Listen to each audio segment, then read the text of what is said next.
Black Star Network is here. Hold no punches! I'm real revolutionary right now. Support this man, Black media. He makes sure that our stories are told. Thank you for being the voice of Black America, Roland. Stay black. I love y'all. All momentum we have now, we have to keep this going. The video looks phenomenal. See, this difference between Black Star Network and Black-owned media and something like CNN. You can't be Black-owned media and be scared. It's time to be smart. Bring your eyeballs home. You dig?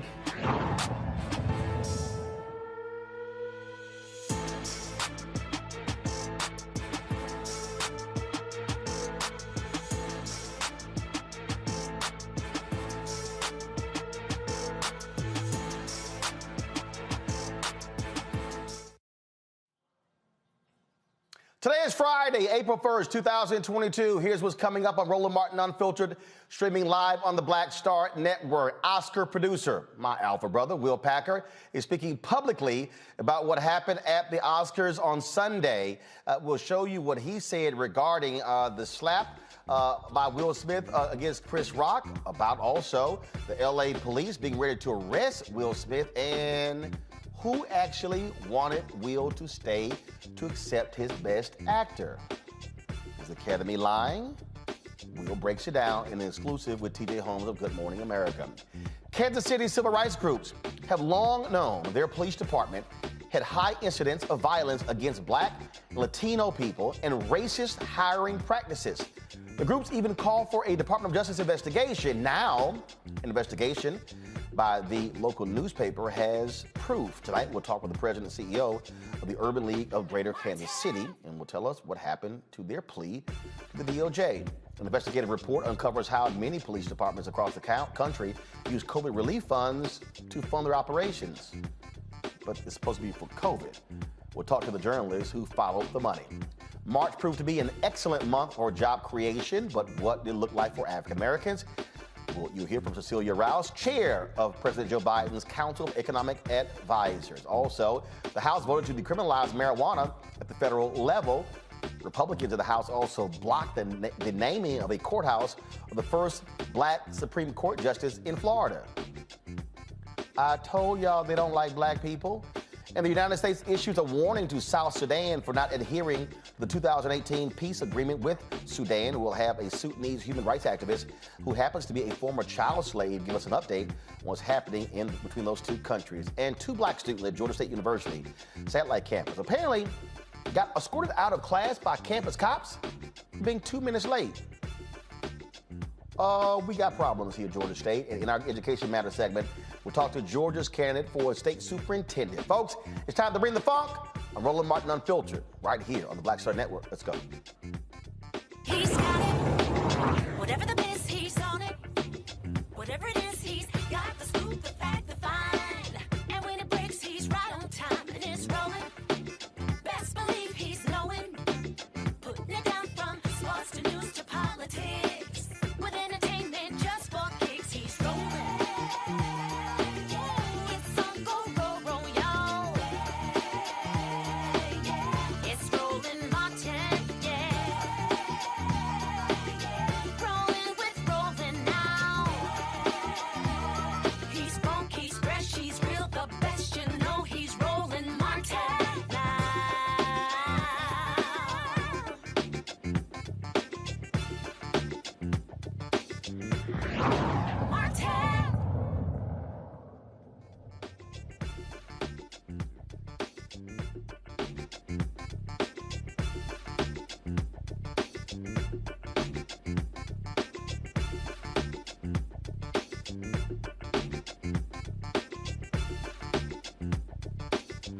All right, folks, a new report reveals a pattern of racial malpractice within the Kansas City Police Department ranks. Some 25 current and former Black officers with the KCPD describe a police department littered with discrimination, racist abuse, and a system that pushes Black officers out of the department while keeping the top brass primarily white. Officers say their accounts are backed by department emails, internal police memos, legal documents, lawsuits, and videos. This report was done by the Kansas City newspaper. Now several human and civil rights organizations in the Kansas City area want the Department of Justice to investigate. Gwen Grant, President and CEO of the Urban League of Greater Kansas City, joins us from there. Glad to have you here. So walk us through this. Y'all have been, of course, complaining about these things for years, but to have your newspaper break it down certainly is a little hard for them to now ignore. You're absolutely right, Roland. And thank you for having me on to talk about this very important issue in Kansas City. We started looking at the Kansas City Police Department in 2019, actually, because we had become aware of numerous cases of excessive and deadly force, constitutional violations, patterns of systemic violations, including police-involved shootings with no accountability, biased and unreasonable searches and seizures, and racism inside the police department that has been documented over time and shared within the civil rights community by officers on the force who were afraid of fear of retaliation or being left out in the field and putting their lives at risk. So what we found is just a consistent degree of patterns and practices that we consider to be severe civil rights violations. We submitted a letter to the Department of Justice in July of 2021 requesting that they do a patterns and practices investigation of the Kansas City Police Department. We've got a bad situation here in Kansas City, and the STAR report pretty much just elevated what we've known to be going on for several years. So what is the reaction from the city? What are elected officials saying? Well, that's one of the major problems we have. The Kansas City is the only major city in the United States that does not have local control of its police department. So basically what we're in a 21st century colonialism situation where the governor appoints the police board. We have no redress with regard to any of the challenges we find within the Kansas City Police Department because that board is appointed by the governor and only accountable to the governor. Okay, hold on. Wait. Okay, hold on. I'm trying to understand this here. Because I've covered city government, I've covered county government in multiple cities. Who hires the police chief? The police board, the board that the governor appoints. But Roland, it gets worse. We pay, the taxpayers pay, we fund the police department over which we have no control. Hold on again. I said colonialism. Okay, hold on. I'm trying to follow this here. So you have a city council in Kansas City. Yes. You have a mayor and a city council. Yes. Okay. Who are elected by the people. Yes. Okay. You've got a police board appointed by the governor that oversees the police department. Yes. Are the people on the police board all from Kansas City? Yes, they are, but that's another important point. They are from Kansas City, but the governor, historically, we looked at that and we found that the governor, all governors, be they Republican or Democrat, these governors have appointed primarily white men who live in the Brookside area or west of Troost, which is basically, we have this racial dividing line in Kansas City. Troost Avenue on the east side of Troost is where you find concentrated African-American residents living there, and it's where, it's the racial dividing line. So it's like a city divided. East and west of Troost, life looks totally different. East side is Black, west side is predominantly white, upper middle class and above. So the governor appoints primarily white, male and female attorneys to the police board. We get one seat on that board, who is the mayor. So he appoints 4 of 5 members. One is the mayor. Our mayor right now happens to be Black, but unfortunately our mayor is also not been showing up in a manner that we want him to show up on our behalf with regard to the police department. But, Yeah, so the governor appoints lawyers. Most of the appointees of the governor, the white appointees, are attorneys, which makes sense. You're appointing people to serve and to govern over a law enforcement body. It makes sense that you would appoint an attorney. But when governors have chosen to, on the rare occasions when they have chosen to appoint an African American, they like to appoint preachers, educators, folks who are not necessarily able to hold their own in that context on that board with all of these people who are lawyers. And I find that to be insulting, that you're going to put lawyers on a board that is to govern over law enforcement, and then to represent the Black people, ask the local senator here, the person who was senator at the time, I want to appoint a Black preacher to the police board. That kind of stuff happens here. So it's called the Kansas City Board of Police Commissioners, correct? Yes. Okay, go to my computer. We have a black chair right now. Right, so I'm looking at it right now. So Mark Tolbert, again to your point, Bishop Mark Tolbert, was appointed by Governor Greitens 2017. Then you have Kathy Dean. She's the vice president. We have Dan Wagner. First of all, Kathy Dean is, let's see, what the hell does she do?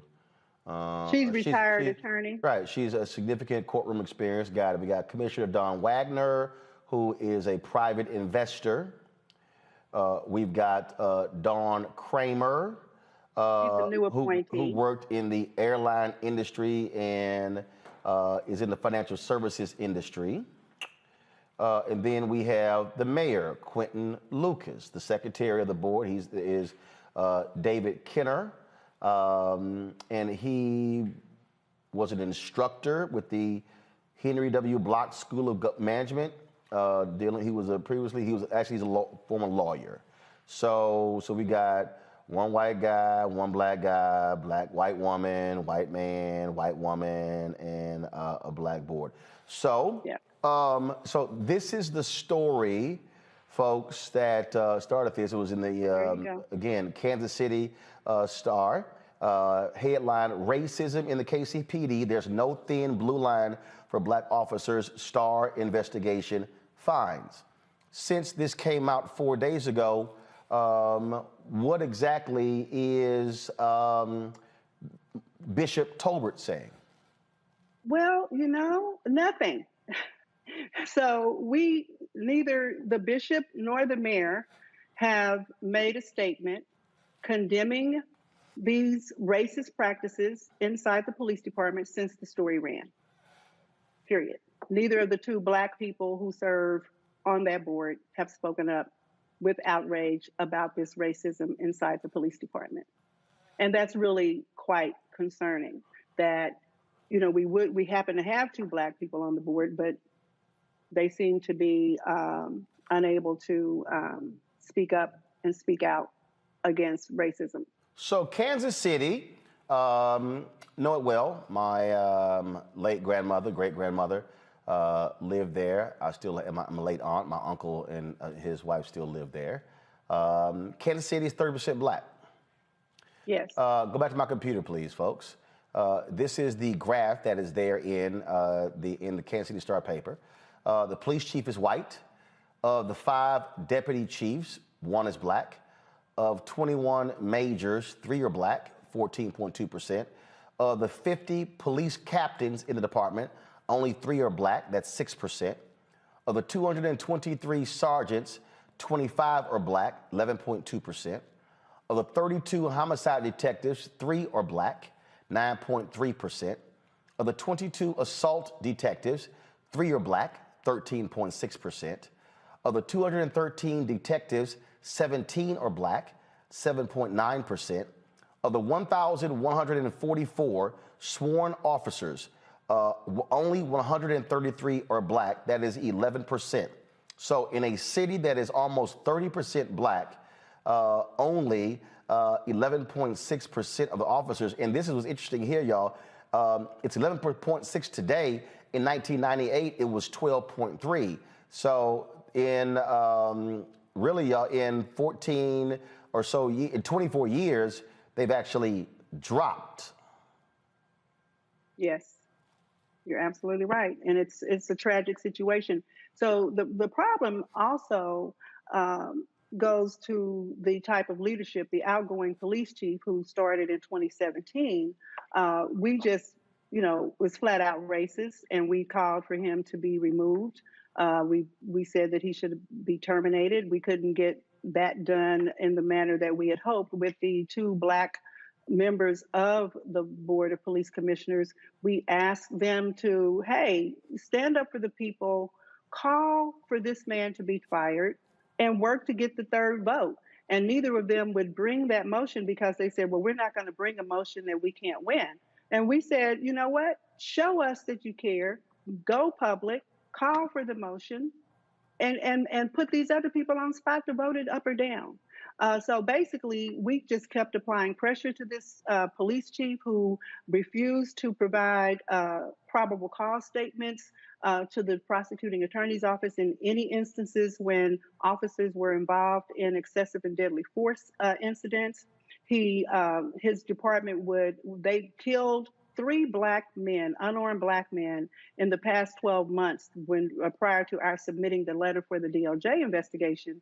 And in each of those cases, when those excessive force cases took place, this chief would have those officers back on duty with weapons while these cases were being investigated within 10 days of a police-involved homicide. In less than 12 months, they killed 3 unarmed Black men, and they were still able to stay on the force and be paid.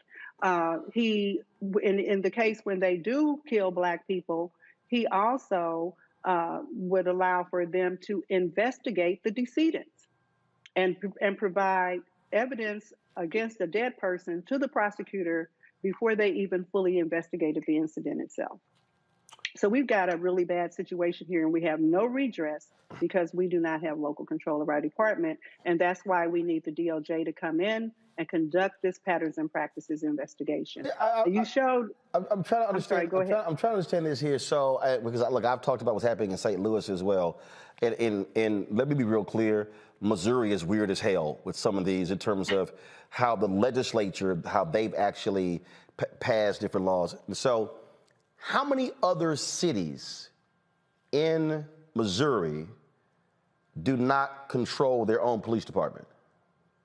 None. We're the only one in Missouri. So wait, stop. Wait. We're the only one. Kansas City, Missouri is the only city in Missouri where the city doesn't control its own police department, that the governor, so not even St. Louis, you're the only one that the governor appoints a board to control the police department? Yes, but we fund them though, $269 million a year.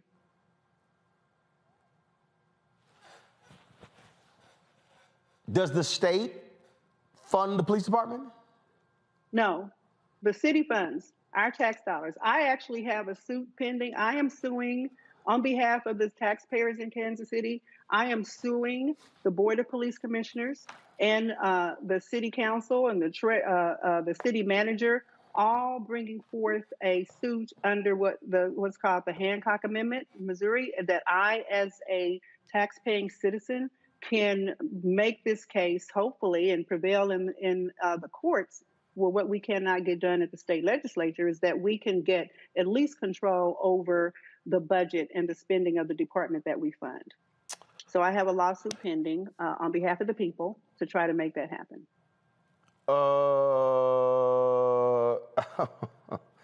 So I'm in the Star story, it says that President of the board, Mark Tolbert, the bishop, he did not respond to any request. Only Commissioner Kathy Dean responded.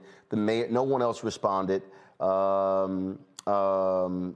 Obviously, the Fraternal Order of Police, they ain't got the damn thing to say. So What else are y'all doing there? Or have y'all organized community town halls? Have y'all asked, first of all, when does the police board meet?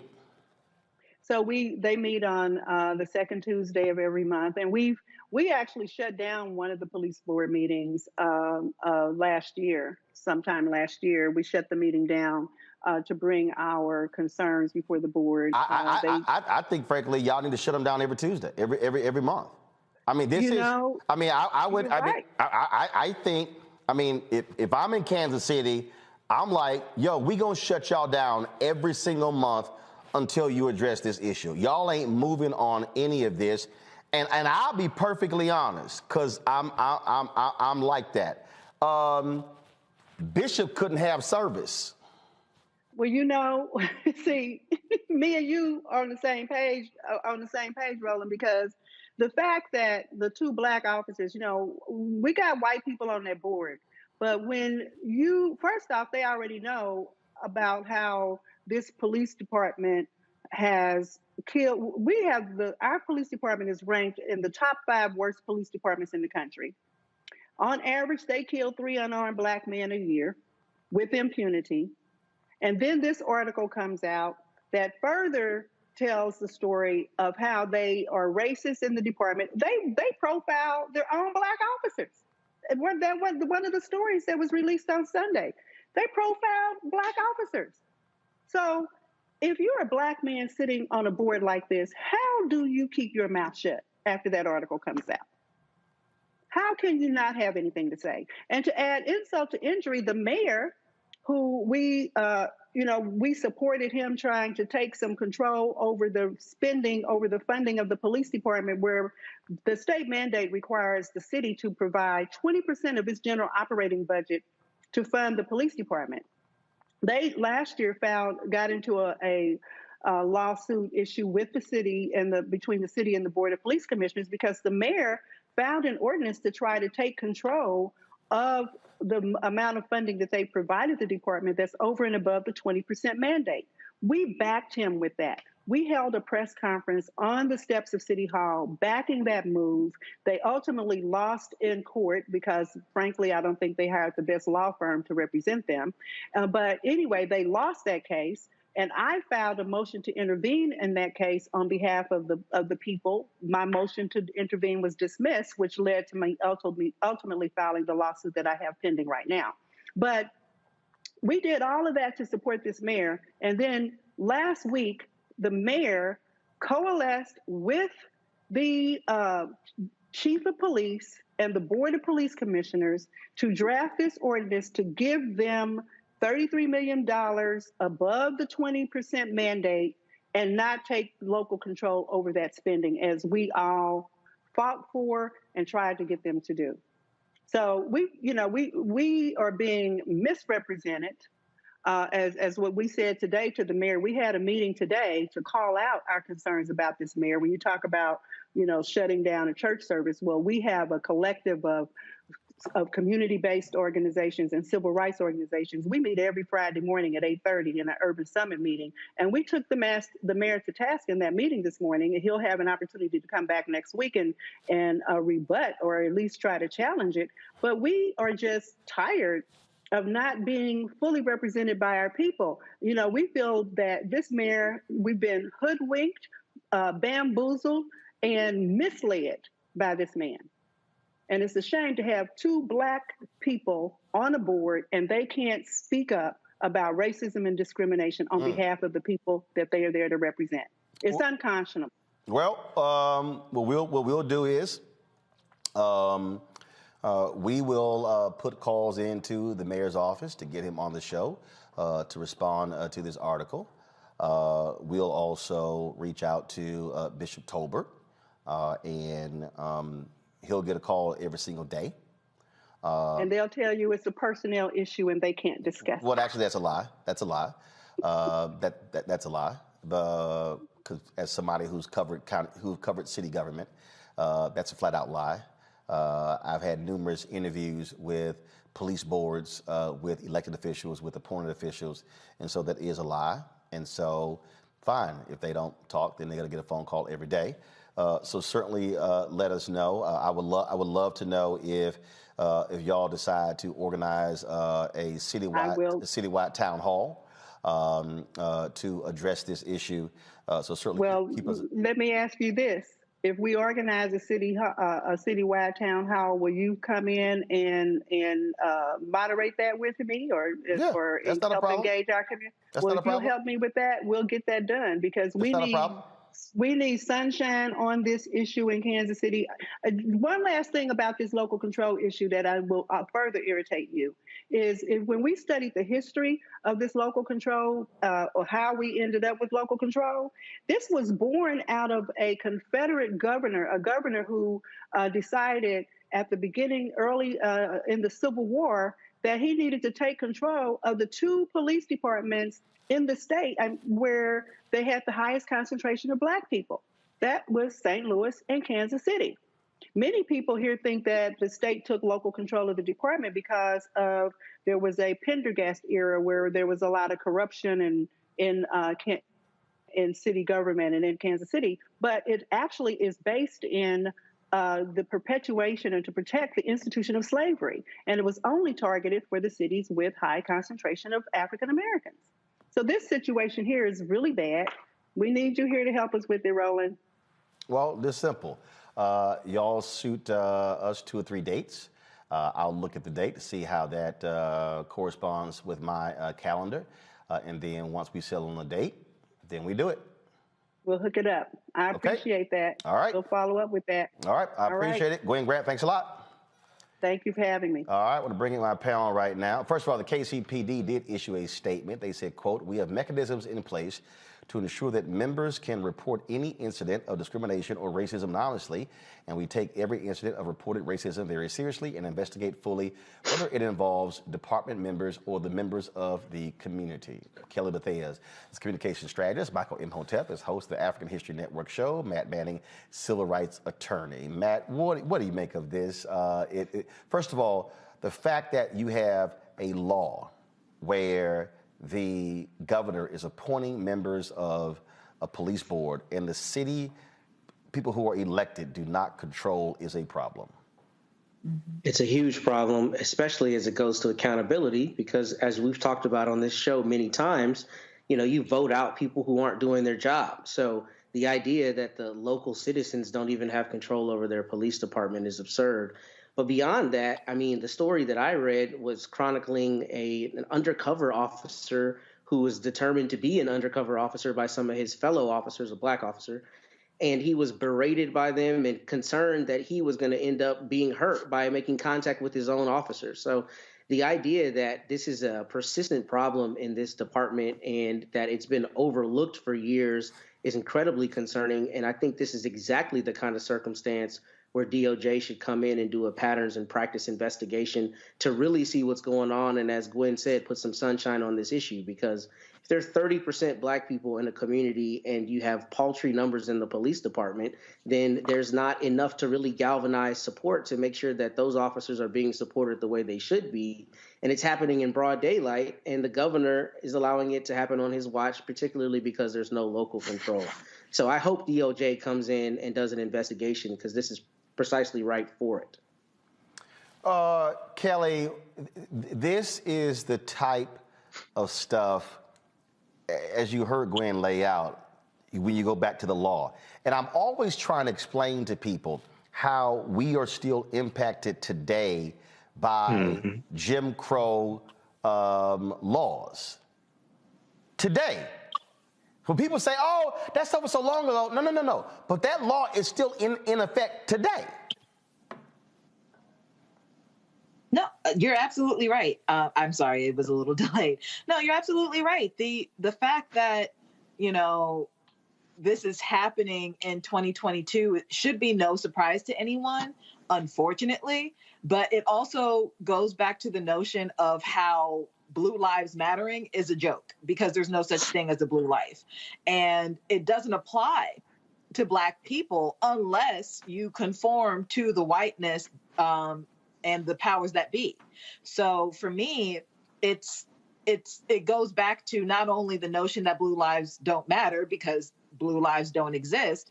But it also goes back to all skin folk and kinfolk.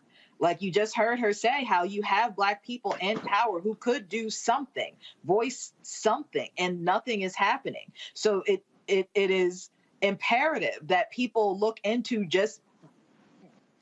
beyond whether the person is Black, look into their policy record, look into their voting record, actually participate in local politics so that things like this don't happen. But you're absolutely right. The laws on the books are still in effect from the Jim Crow era, which is how and why things like this are still able to happen. You know, it's just crazy reading this story, Michael. And Yes. This is also why communities have to be mobilized, have to be organized and mobilized to go up against this type of stuff. I'm actually texting some frat brothers who are in Kansas City right now, getting their thoughts on this. And I'm sorry, if you're the president of the board and you're a Black bishop, you need to be talking. No comment is unacceptable to me. Absolutely. Well, a lot of this is unacceptable, but definitely no comment is unacceptable when you have an African-American man who is Bishop Talbert, I believe is his name, who Mark Talbert, who's the chair of the board. But, you know, reading this, Roland, I mean, I had so many questions. So one of the things I was trying to figure out, okay, so Civil War era law. This is one of the reasons why understanding the Civil War and reconstruction that history is so important, because it still impacts us today. But is it written into the state constitution or is it state law? That's one question I have.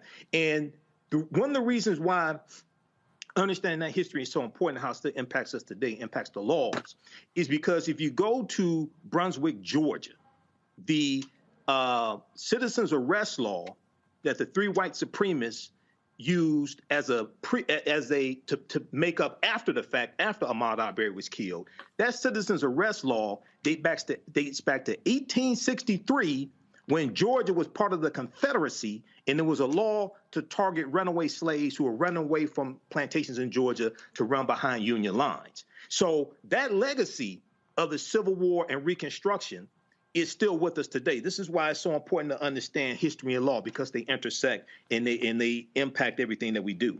So yeah, hopefully they get the DOJ involved in this. But the other thing I want to know is local TV news stations. I saw the article from the Kansas City Star, but local Kansas City TV news stations, I wonder what type of pressure they're putting on the department, because a lot of times that local news exposes a lot of this stuff and puts pressure on them to bring about some type of change. Absolutely. And so I'm actually about to text also the brother who runs the Kansas City newspaper there. And so to get his thoughts on this as well. So we'll definitely continue to cover this and give y'all folks updates on this particular story. All right, folks, we got to go to a break. We come back, we're going to talk about what's happening in South Sudan. Why are we doing that? Because mainstream media want to focus only on Ukraine. We also going to talk about what's happening with Black folks in Africa, where you have a humanitarian crisis happening there as well. Folks, you heard me say to Gwen there that I certainly will come in and I'll moderate the town hall, and we'll actually broadcast that town hall. This is precisely why it's important for you to support Roland Martin Unfiltered. I just went to our mailbox today. All of this, these are all checks and cards that were in the mailbox. This all came in just this week, and so these are notes here that we read. Some of these we read people who've actually sent in stuff already. And so now you understand when I'm talking about why it's important for you to support what we do. I can guarantee you, I was on the call today with our sales team, we're putting lots of pressure on these advertisers to provide the resources. I'm laying the things out all the time. And I've said to y'all, the numbers are clear. MSNBC makes profit about $700 million a year. Let me say it again. MSNBC's profit is around $600 to $700 million a year. CNN's profit is $1 billion a year. Fox News' profit, not revenue, profit is $1.5 billion a year. That's why they can have 200 and 300 correspondents and crews and cover people stuff all across the world and send people all around the places and fly folks on private jets when it comes to breaking news.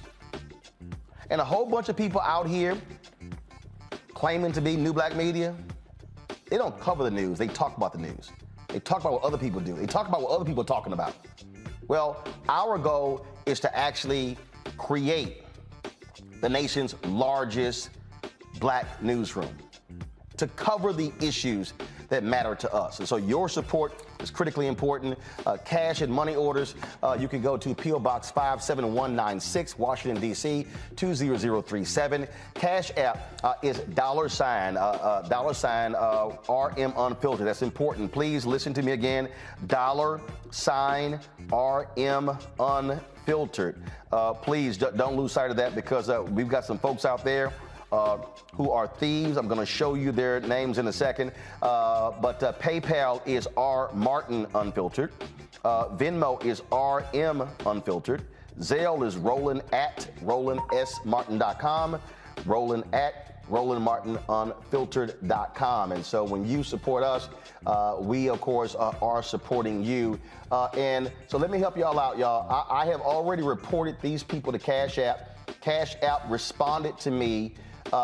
These are individuals right now on Cash App who are trying to steal from you.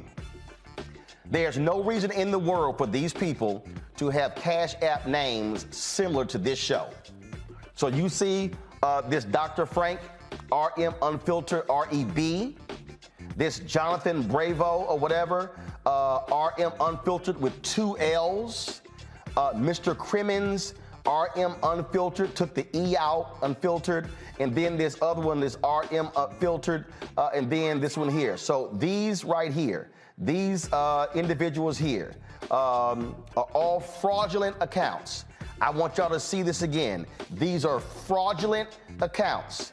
If you are on Cash App, I want you to report these individuals. I'm going to show you their names again later in the show, but I want you to report every single one of these individuals because what they are doing is they are trying to steal from you. They're trying to steal from the people who are supporting this show. These are no good son of a bitches. And I got no problem because if you are using our name to steal, then what you are trying to do is to steal from black people, people who just might sit here and they'll see something and they think that's ours. Our Cash App, this is not our Cash App. None of these are. Ours is $RM Unfiltered. So please report every single one of these people. And I'm going to show it again later in the show. Got to go to a break. We'll be back on Roland Martin Unfiltered. I'm Deborah Owens. On the next Get Wealthy, meet Dr. Stacy McCoy, whose American dream became a nightmare because of student loan debt. Whether you're paying $300 a month or eventually I got up to $1,700 a month. Wait a minute. Hold that for just a minute. You were paying $1,700 a month on your student loans? Yes, and I know other people who are paying more than that. Learn the one piece of advice that made all of it go away. Right here on Get Wealthy on Black Star Network.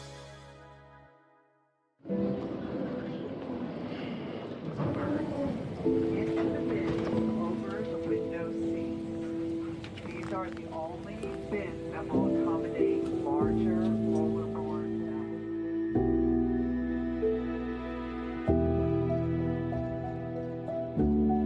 They put 10 in here? 10, and you don't come out till you die. And you eat him, you eat 10.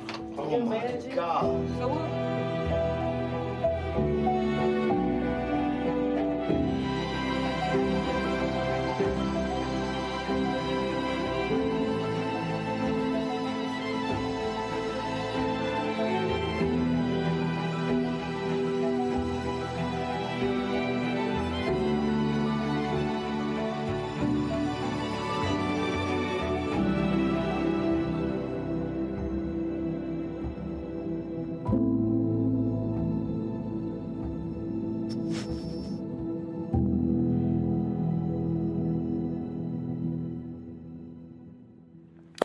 All right, folks, part 5 of our special from Ghana airs right after our show right here on Roland Martin Unfiltered on the Black Star Network. Trust me, you don't want to miss it. It's been phenomenal series thus far. So you be sure, as soon as we get done, stay with us to check out part 5 of our docuseries, The Year of Return, 1619 to 2019. We'll be back in a moment. Pull up a chair, take your seat. The Black Tape with me, Dr. Greg Carr, here on the Black Star Network. Every week, we'll take a deeper dive into the world we're living in. Join the conversation only on the Black Star Network. Hey, what's up, everybody? It's Godfrey, the funniest dude on the planet. Hey, I'm Taj.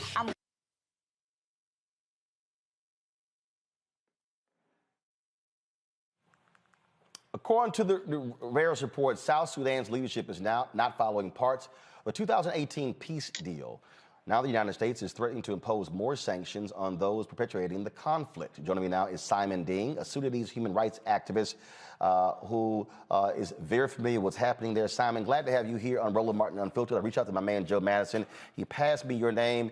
So much attention has been on the Ukraine and what's happening there. Explain to our listeners and viewers what is happening in South Sudan. What's going on?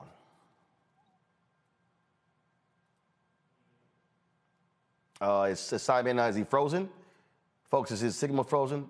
All right, y'all let me know we have Simon back. I don't hear the voice. There you go, Simon, there you go. You're there, go ahead. I hear you, but I don't hear. Can you hear me, Simon? Simon, can you hear me? Yes, I do hear you, Ron. Okay, you can hear me now? Yes. Good. So explain to our folks watching and listening what's happening in South Sudan. Roland, what happened in Southern Sudan is a disaster. A disaster that the international community and the world in large turn a blind eye at the country that being created by the United States. In other words, Southern Sudan is the only country in East Africa that was created by the United States of America.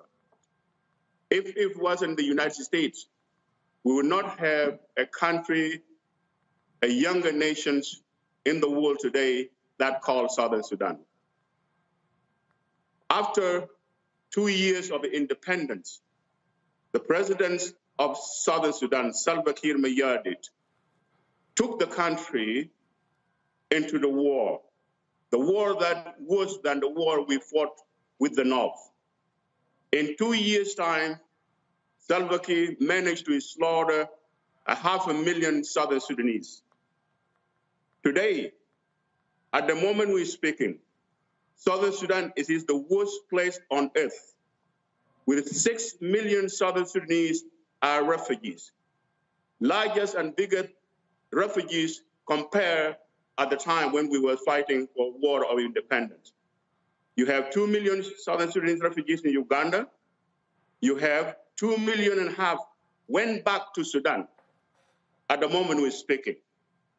And millions between Ethiopia, Kenya, Central African Republic, and Congo. We have hundreds of thousands Southern Sudanese are being protected for 8 years by the United Nations Protection Peacekeeper inside Southern Sudan, including Juba, Malacan, Wow, Jungle, even Bantu. It never happened in the history of the world where people are being protected in their own country by United Nations, and it happened in Southern Sudan. What are we talking about today? We're talking about Ukraine. Yes, the suffering of every human being, it is a concern of all of us. Southern Sudan, it is worse than Syria. It is worse than the Ukraine when we're talking about. This is the magnitude of the crime being created by the sitting presidents, and the world turned a blind eye. And by the way, I have a living proof of being part of advocates who was fighting and making Americans get involved to help Southern Sudanese to bring peace between the North and the South. I know for sure the United States have a moral obligations of a country they created. If it wasn't them, we would not have a country called Southern Sudan today. Probably if we were being left in the hand of the North, we will be better off. 500,000 that perished in 2 years under Salva Kiir Mayardit, they would be alive. Imagine when you have 2.5 million Southern Sudanese went back to the North, a place where they ran away for brutalization of Islamization and Arabization. Then now they went back. It is a better place for them today, instead of being under the brutality of President Salva Kiir. That is what is happening in Southern Sudan today. Obviously, it should pain you that you're seeing so much attention being paid to Ukraine, folks raising money, offering scholarships for students there as well. What do you want Americans, African Americans, the international community, what are you telling them that they should be doing for the people in South Sudan? Brother Aaron, if it wasn't the United States, we would not have a Southern Sudan today. And especially the African American. We have brothers who was part of helping Southern Sudanese. They're still with us, people like Joe Madison's and the others. Even including in New York here, we have people like Al Sharpton who went with us to liberate the slavery in Southern Sudan from the hand of the North back to Southern Sudan. We have more we can do. As I said before, the world today went to rescue Ukraine. Yes, I personally, I am volunteer to do something to help the Ukrainian. But why nobody is volunteer to do something for me? Knowing that the refugees of Ukraine today will not be compared to the refugees in Southern Sudan. The killing of Ukraine today, it will not be compared to killing in Southern Sudan. In other words, we have to urge the United States, including the President Biden, Salva Kiir have to be held accountable. You cannot replace 7 million, 6 million, kill 2.5 million. And then you are now trying to call yourself a legitimate president. People of Southern Sudan, they suffer in the hand of the Southern Sudanese government, in the hand of Salva Kiir, more than suffering that they were under the North. Questions from my panel. Michael, I'm going to take you first. All right. Thanks, Brother Simon, for coming on and sharing this information with us. You know, this is really, it's really important to cover this because there's so much coverage on Ukraine and there's so much devastation happening on the continent of Africa also that doesn't get covered. Can you just talk briefly about how the U.S. helped create South Sudan? We know South Sudan split from Sudan. Okay. Yes. Can you just talk briefly about that history? Because a lot of people don't know about this. You know, when I came to this country, I come purposely to come to people of America. Indeed, we did got help from the capitals, and especially under the times of President Bush, in which I met 2 times in the White House, in which he assured me, seeing the Northern Sudanese blame the slavery on the war, we are going to make peace. And indeed, he kept his promise. He kept everything he told to me, in which the United States Congress passed the Sudan Peace Act, passed by the Senate, signed into law by the President of the United States, in which the President of the United States designates a former Senator John Danforth to go to Africa to forge the peace between the Northern Sudanese and the Southern Sudanese. Late Colin Powell was part of the party who was pushed that peace, and that peace was being produced in Naivasha and Nairobi, which become known in Sudan as a comprehensive peace agreement. United States, because for him to have peace, they put $11 billion. These are the taxpayers, in which that they have a responsibility. And I call it today, Southern Sudan is an American baby. And indeed, as I said, because I was there, if it was not the United States, we would not have Southern Sudan. After the independence, what happened? The U.S. walked away. Unfortunately, it happened during the administration of President Barack Obama, which is very unfortunately. We have people like Susan Wright. They were there. She was there with me in Juba.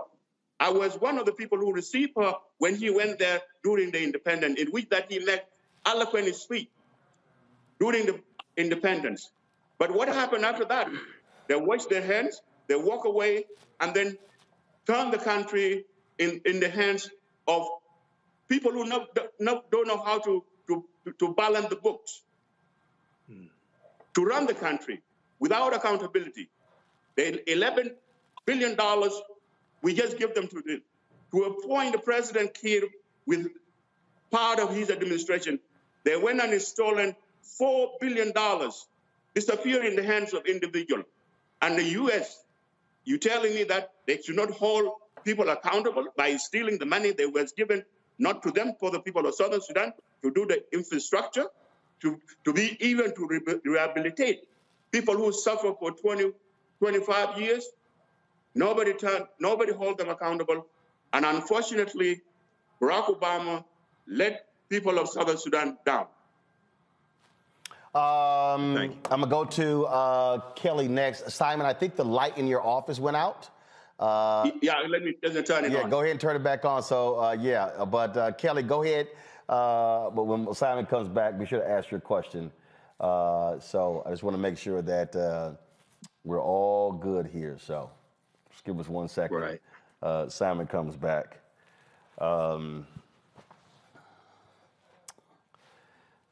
Again, folks, critically important information that we're getting, because all too often in the United States, there literally is no coverage of these issues. Yes.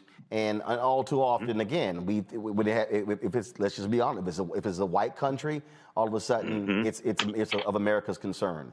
And so it is important that we shine the light on this. That's what Claude Barnett's Negro Associated Press did back in the day with their news service, and that's why it's important that our voices do the same. And so I thank Joe Madison for sending Simon my way. So there we go, Simon, you're there. Kelly, go ahead and ask your question of Simon. Yes, thank you for coming on the show.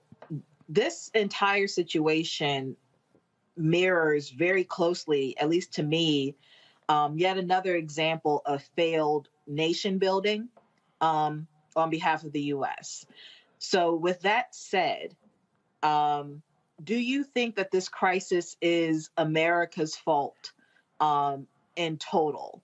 Or did America just exacerbate an issue that was already bubbling underneath the surface, so to speak? And in either situation, whether you think, this country is completely at fault or whether we just contributed to the crisis, what steps need to be taken on behalf of this country to make sure that South Sudan is made as whole as possible?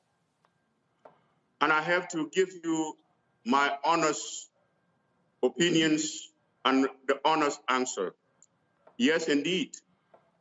The United States created Southern Sudan,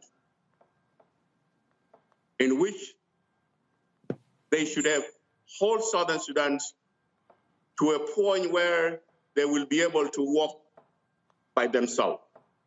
They will be able to even to know how to balance the books by themselves. But unfortunately, the United States put itself or herself in a position of delivering a baby and hand it to the mom and walk away without even knowing what kind of situation will emerge during after the birth. United States, as I said, for all those years, when atrocity being committed, we are talking 8 years now. All they have to do, always threat, talk. I don't believe in talk. I believe in walk to walk. The way we did walk and create broad peace between the North and the South, the United States would have done that in a very simple way, by holding those rulers of Southern Sudan. Hey, you didn't come here by yourself. You came here with our help. And we help you not because of you, we help because of people of Southern Sudan. In other words, all these leaders of Southern Sudan, so-called rulers, each person of them have a big mansion in Nairobi, have a big mansion in Kampala. And people like John Fanegas, George Cooney, they document all these things, but no action being taken on the top of the country, on the leadership of people who created Southern Sudan. They documented what atrocity being committed. They documented how much the resources being looted by the president. And then when they always trying to take action, what will they do? Sanctions just the doorkeepers, sanction the bodyguard. Why not sanctioning President Kiir himself? The man that happened to be part of the problem, he created a war in 2013 by calling it that there is a coup, which was not. The African Union made a commission led by the former president of Nigeria, Obasanjo. The result was there to everybody's eyes. There was no coup. It was Salva Kiir himself created a problem to divest that because some of his leaders in his own party was holding him to telling that, no, we are going to go for elections, then you will not be elected. And that's all, but he want to stay in power. And then who paid the price? 500,000 died, was killed by him. The slaughter, which is being identified by the United Nations as a genocide. In 2013, when the unit under the President Kiir bodyguard went and slaughtered one ethnic groups, Noir in Juba, door by door. Up to today, we have those who run, who escape, that are being protected by the United Nations in Juba.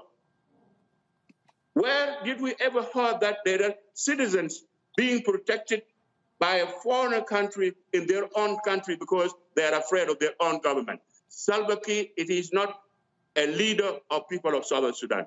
Salva Kiir is a leader of the tribe. Salva Kiir even went beyond by turning on my ethnic group, the Shulu Kingdoms, taking our land and giving it to the Dinka tribes, which today the entire Shulu Kingdom, the oldest kingdom in Sudan and Southern Sudan. We are now in the Northern Sudan. There is no single one, especially in my entire family, in Southern Sudan. We are in the North. In the North, in a situation where you cannot even look at yourself as a human being. Because we are not being considered as citizens, we are refugees, we have not being employed. Southern Sudanese kids, our nieces, selling their body in the street in Khartoum because of Salva Kiir. These men, I'm begging the U.S. have to look in their conscience and hold these men accountable of the crime that he committed on innocent people, people that he denied the dividend of peace. We brought the independence of that country. We fought for that country for independence. After we got the independence, what will happen? Salva Kiir become the most master person on earth. He is ruling. I think he took the page from Joseph Stalin by manipulating international. He deceived the U.S., he deceived the UN, he deceived African Union, and even he deceived the IGAD. At the moment we're speaking, he will sign peace and he will not implement peace. He will sign another peace, he will not implement peace. To a point he went where even the Pope called him. And Pope went and washed his feet and kissed his feet to go back and implement the peace agreement. What did he do? He went back and he talked about this agreement, it is not a Bible. This agreement, it is not a Quran, cannot be implemented. It's very complicated. Why nobody asking him? What you see today, and you didn't see that at the time when you signed peace agreement.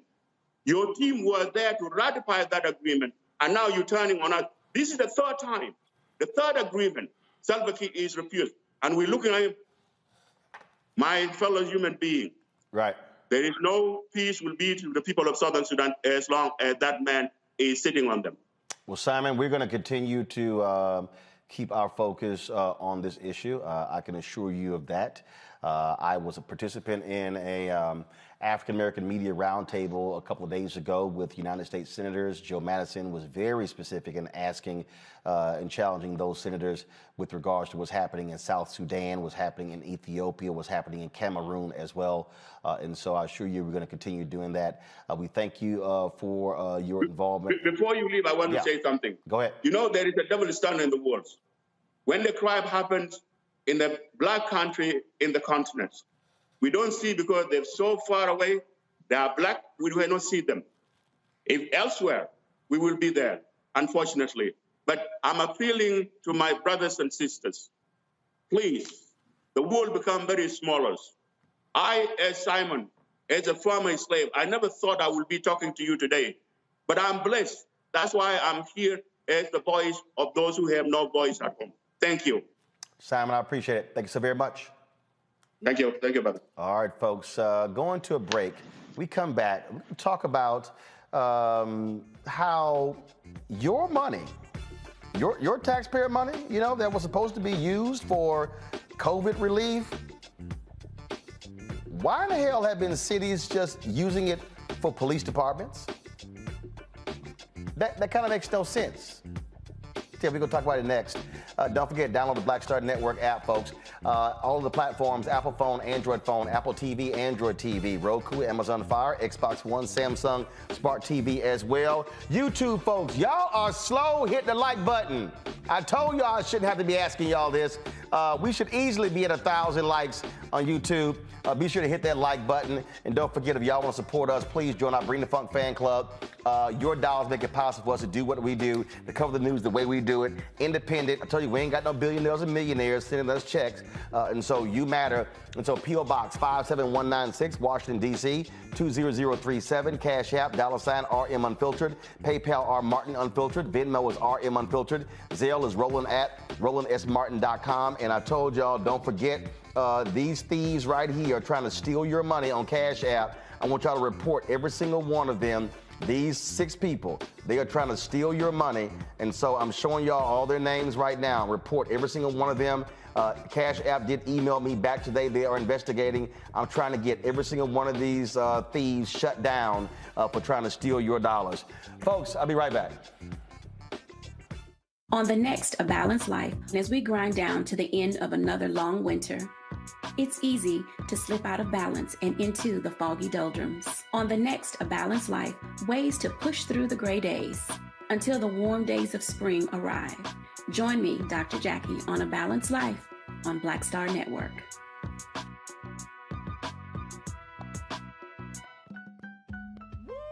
We're all impacted by the culture, whether we know it or not. From politics to music and entertainment, it's a huge part of our lives, and we're going to talk about it every day right here on The Culture with me, Faraji Muhammad, only on the Black Star Network.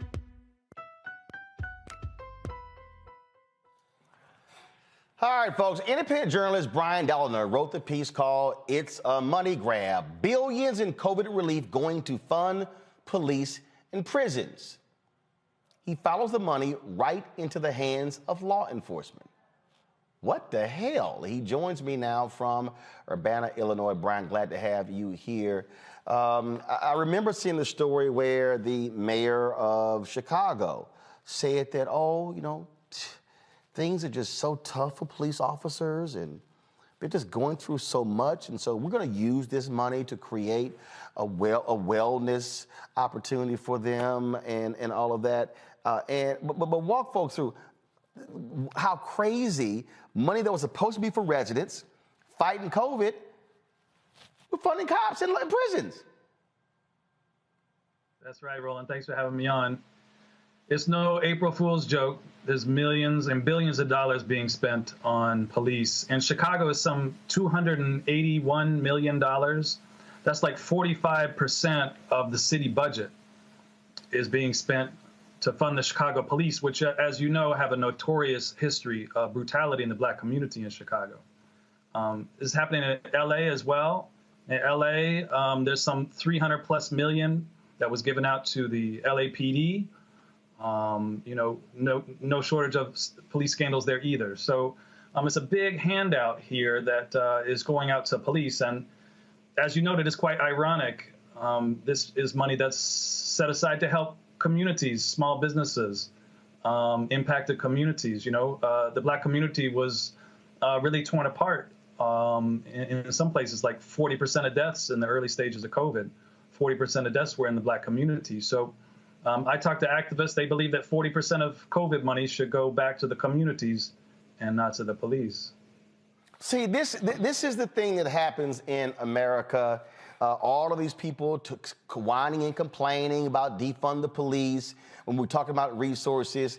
And I swear, I ain't never heard a police department say, y'all know what? We got enough money. We good. Y'all have given us enough money. It's always more. It's always the answer to everything. But then anything else in the city, it's, hey, sorry, we ain't got it. We out. That's right. And so there's a real chance now, I think, for activists in the community to struggle over this money, to fight over the money. I really appreciated your segment on Kansas City. I'm from Kansas myself, so I know the Kansas City police, and there's a large, significant Black community there, historic Black community. And I was just digging up the numbers there. They have some $260 million allocated in the recent 2022-23 budget. 269 million are allocated to the police. A chunk of that is coming out of ARPA funds. This often gets hidden under personnel, but these are handouts to the police, to recruiting to police, for overtime, and this is fattening already fat budgets, as you know. Questions from my panelists. Matt, you're first. And it was fantastic. What I wanted to ask you was, how are these police departments and prisons getting this money that is intended for COVID relief? How are they going about doing that? I'm assuming it's through a grant process, but what are they having to claim justifies them getting money that is obviously earmarked for COVID relief, number one? And by contrast with that, how are other communities that are using it to beef up mental health resources and some of the alternatives to policing, how are they getting the money in those instances? Yeah, right. Thanks. So it's a two-part piece here. Like in Alabama, they're just using the money. They got the money. So in Alabama, they're planning on spending $400 million on 3 new prisons. That's a prison project that the governor's been stumping for several years now. And now that there's this big influx of cash due to COVID relief, federal funding, they're pushing through on funding these new prisons. I talked to activists on the ground, and it's folks with the Alabama Justice Initiative, that's LaTanya Tate, and I talked to Veronica Johnson from my article, and they fought it. They went around to the small towns in Alabama and fought the prison proposal and stopped it, and yet still the state and the governor is going through with their plans. They appealed to the U.S. Treasury Department. The Treasury Department came out and said you can't use the money on prisons, and the governor is still moving forward. So far, at least, the Biden administration has not stepped in to intervene in Alabama. So this potentially gives a green light to all other states, jurisdictions, to use this money pretty much willy-nilly, however they want to. Now, there are some cases where, there are smaller amounts of money that people are struggling, fighting for. I talked to people in South Bend, Indiana, who are using millions of dollars to open up a crisis center that police, instead of taking people to jail, they'll be able to take people to this crisis center. So there are ways. In my own community, I live in Illinois, in Urbana-Champaign, Illinois. We have a reentry program here. They got around $1 million from the local city government in order to support a reentry program. That's a program that's in great need here in Illinois. So there are ways in which people are struggling to get the money back. I really like to, in my journalism, to highlight people on the ground who are really fighting the good fight to try to get the money in the right hands. But it's going to be a fight everywhere. Kelly? Yeah. How is this not fraud? How are these entities able to do this? Because, and I'm sure you recall, there was what felt like a campaign against people who misappropriated PPP loan money, and disguised themselves as LLCs and other, corporate entities trying to get loan money from the government during COVID-19. And it just felt like people were like the chickens were coming home to roost, and all of that money was getting grabbed back to the government and they were being jailed. So how are you able to, as a government, misappropriate funds on an application that is what I'm assuming to be quite specific as regarding how to spend it? How is this not fraud? Yeah, well, the federal government hasn't really stepped in to provide any kind of discretionary measures to prevent this. So budgets, they're just putting this under some personnel costs, a general fund, and it's starting to come out. It's coming out bit by bit about what this money's being spent on. So there was just another story that came out this week that several departments are using this to purchase police drones. And other police technology like automated license plate readers. And even President Biden has promoted these shot spotters. They're supposed to detect gunshots, and they're highly flawed technology. But, we have to question the Biden administration. We know the Biden back in the 90s supported the crime bill, was the architect of the crime bill. And so I think many activists saw this coming and are quite disappointed, but maybe not surprised that this is all allowed to go on under the Biden administration. Michael. All right, Brian. Hey, thanks for writing this article and coming to share this information with us today. So I have a lot of questions, but one of the questions that I have is, what has been the response from members of Congress, especially Democrats in Congress, but you have Republicans that represent, Alabama as well, but especially Democrats, because no Republicans voted for the American Rescue Plan, even though it benefited a lot of people in America, a lot of Republicans. No Republicans voted for it. So what has been the response from members of Congress, especially Democrats, in how this money is apparently being misused for police departments? Well, it's mostly widespread denial, I think. Biden has come out in the State of Union address claiming that he's proposing another $30 billion for police, and against claims, and campaigns over the last 2 years that the call to defund the police. The Democrats have done a 180, and after kneeling with kente cloths after George Floyd was killed by Minneapolis police.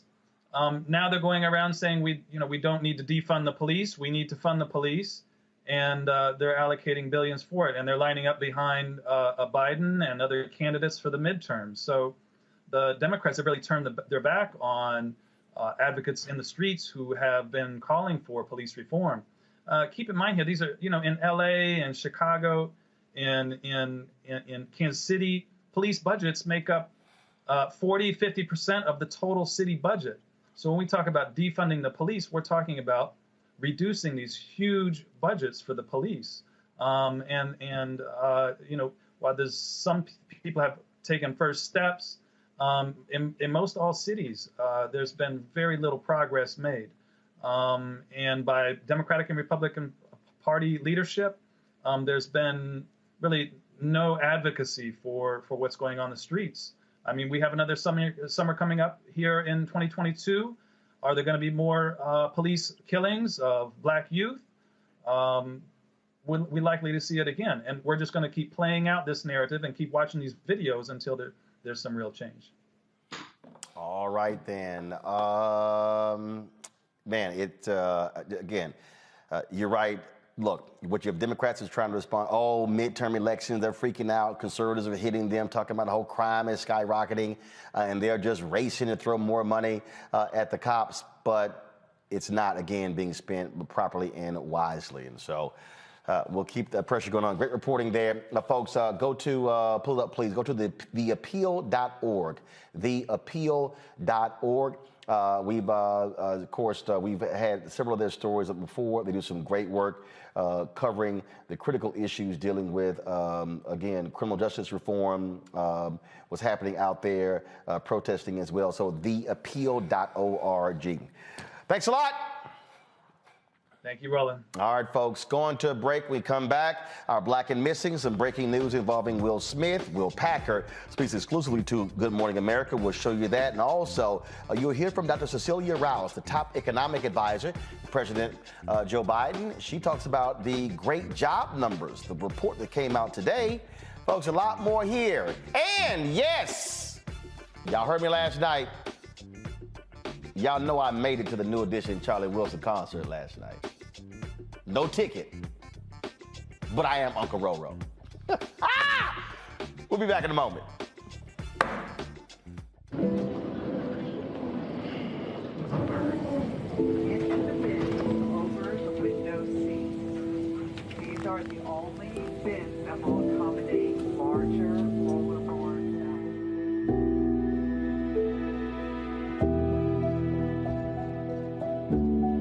They put 10 in here? 10, and you don't come out till you die. And you eat him, you hoop 10. Oh my God.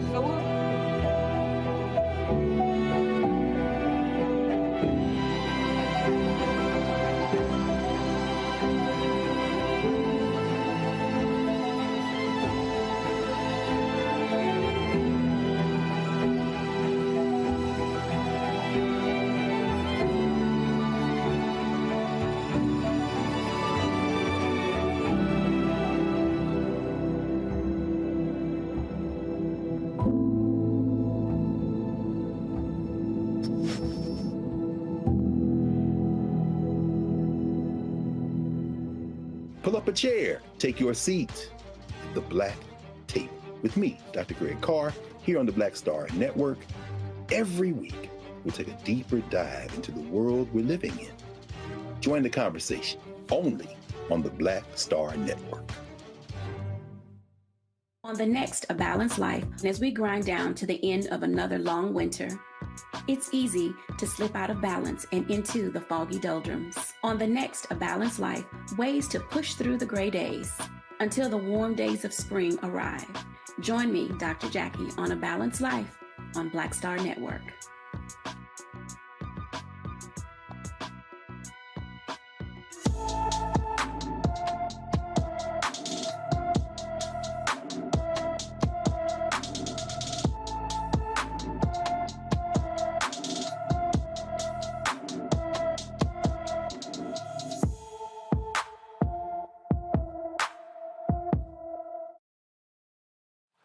All right, folks, Black and Missing, y'all. Kennedy Guillory, last seen in Lake Charles, Louisiana on January 30th. January 30th.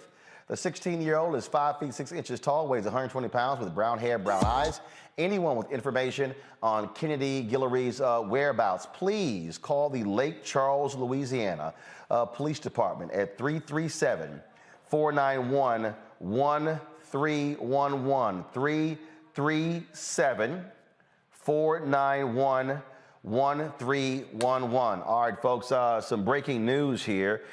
Just in, Will Smith has resigned from the Academy of Motion Picture Arts and Sciences as a result of him slapping Chris Rock Sunday at the Academy Awards. Of course, the Academy, they have launched an investigation, and as a result, they have done this. This is the statement that Will Smith has released as a result of this.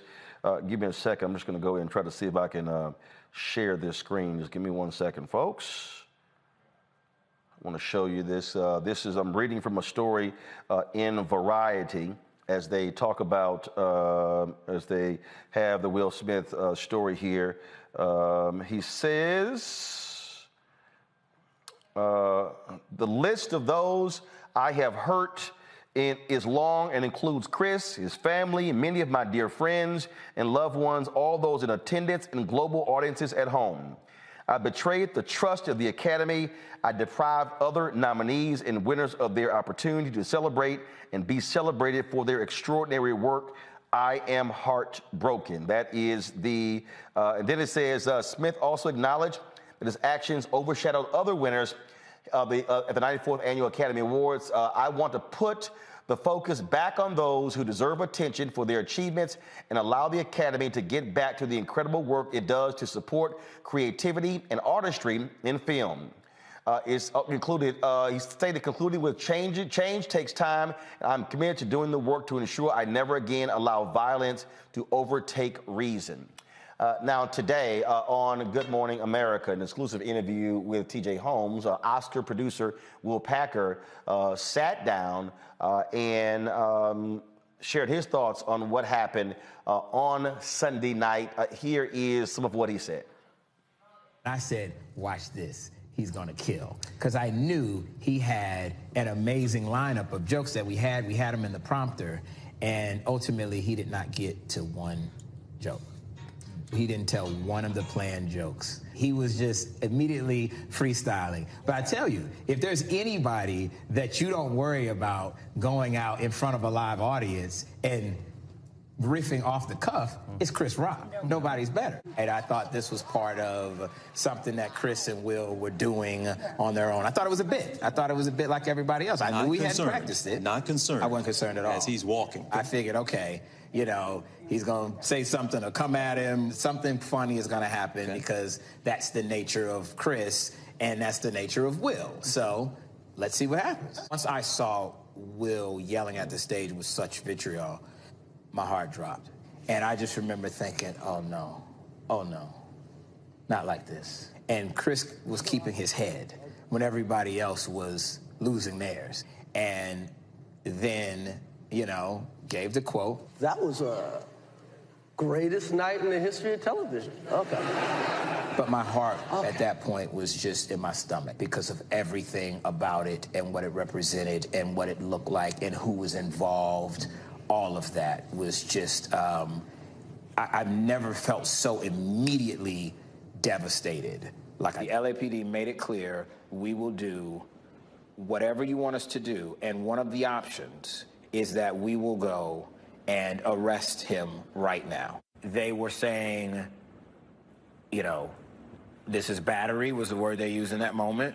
They said, we will go get him. We are prepared. We're prepared to get him right now. You can press charges. We can arrest him. They were laying out the options.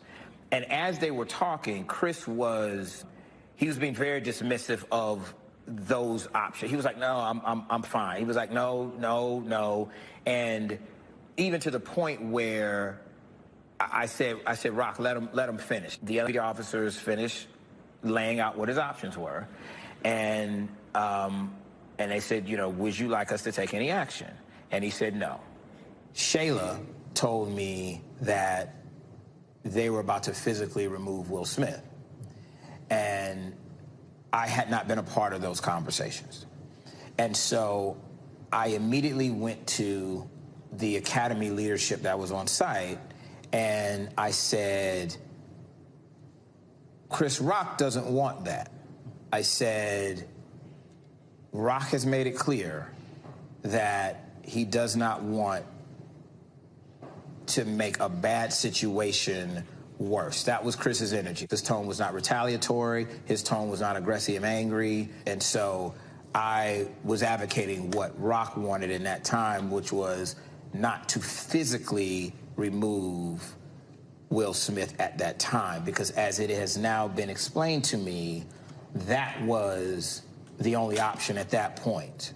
It has been explained to me that there was a conversation that I was not a part of to ask him to voluntarily leave. I probably have a different perspective on that, TJ, because I was in the room and I know a lot of those people. And so it wasn't like this was somebody they didn't know. It doesn't make anything that he did right and doesn't excuse that behavior at all. But I think that the people in that room who stood up for somebody who they knew, right? Who was a peer, who was a friend, who was a brother, who has a 3 decades plus long career of being the opposite of what we saw in that moment.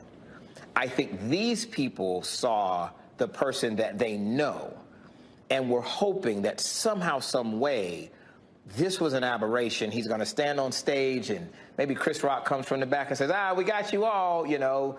I don't think that these were people that were applauding anything at all about that moment. And all these people saw their friend at his absolute worst moment and were hoping that they could encourage him and lift him up and that he would somehow try to make it better. I mean, this is... Today is Friday. Today is Friday. Hey, Kelly, what I said on Monday,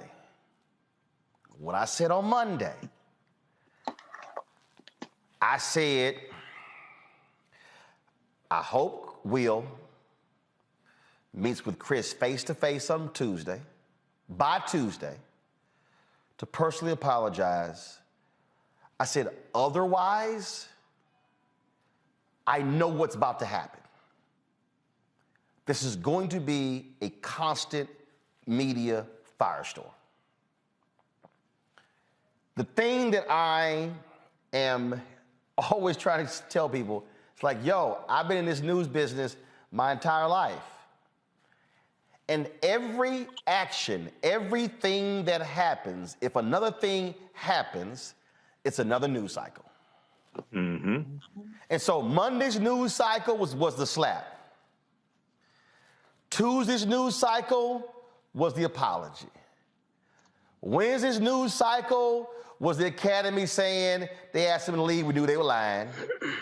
Then we saw the other stories, and then Thursday. So now here we are Friday, and now there's the investigation. And then now the members of the Academy are hot because apparently on Tuesday there was a 6-minute Zoom between Will and the president and the CEO of the Academy or the chair, and they didn't tell anybody. It's back and forth. And again, this is the thing that Chris has his show in Boston. He speaks about a minute on the whole deal. It goes on, and people keep saying, like, as a matter of fact, there was a tweet from Questlove where he was like, "Can we end this?" It ain't gonna end. It's not going to end until literally they finish their investigation and you have some resolution, if you will, to what's going on. Kelly, go ahead. Like Questlove, I am tired of talking about this situation, but it is in the news cycle, so we're going to do it. This entire situation is just unfortunate, but most importantly, not even because Will Smith slapped Chris Rock, but this might have been one of, if not the most Black-oriented Oscar ceremony we've ever had in its 94-year history. And no one's going to remember anything except these two Black men acting a fool on stage. Really, one Black man acting a fool on stage and another Black man receiving said foolery. That is the most unfortunate part about all of it. It is sad and it is disgraceful in that regard. And I don't mean disgraceful in the sense that, it made Black people look bad. I'm not into the respectability politics of it all. I'm really into the fact that this one moment stole so many other amazing moments that night. Regina Hall and Wanda Sykes on the same stage doing what they do best. No one's going to remember that. Questlove winning an Oscar for his documentary that, by all accounts, is absolutely phenomenal. No one's going to remember that. The first openly queer Afro-Latino won an Oscar that night. No one even knows that. All we are talking about is Will Smith and Chris Rock. And it is infuriating to me that so many people's moments were stolen because of one man's stupidity. That is just so unfortunate to me and just wrong. This is the tweet that Questlove sent out this morning. Can we finally stop talking about it? Here's the deal. The reality, Michael, is that people are not. And this is the thing that I kept trying to explain to people. I mean, the level of energy when you're talking about two of the biggest names in entertainment. I mean, right. Chris Rock is literally embarking on a world tour with Kevin Hart. Mm-hmm. Two comic legends, the two biggest in comedy right now, on a tour together around the world, sold out shows around the world. Then you have the biggest movie star. Folks, listen to me. The acting chops of Denzel, phenomenal. Denzel cannot touch the box office and mass appeal of Will Smith. Rapper, TV show, big screen star. Will's got stuff on National Geographic. He's doing stuff with YouTube. All of that. Those forces collide on a show that is seen in 100+ countries worldwide.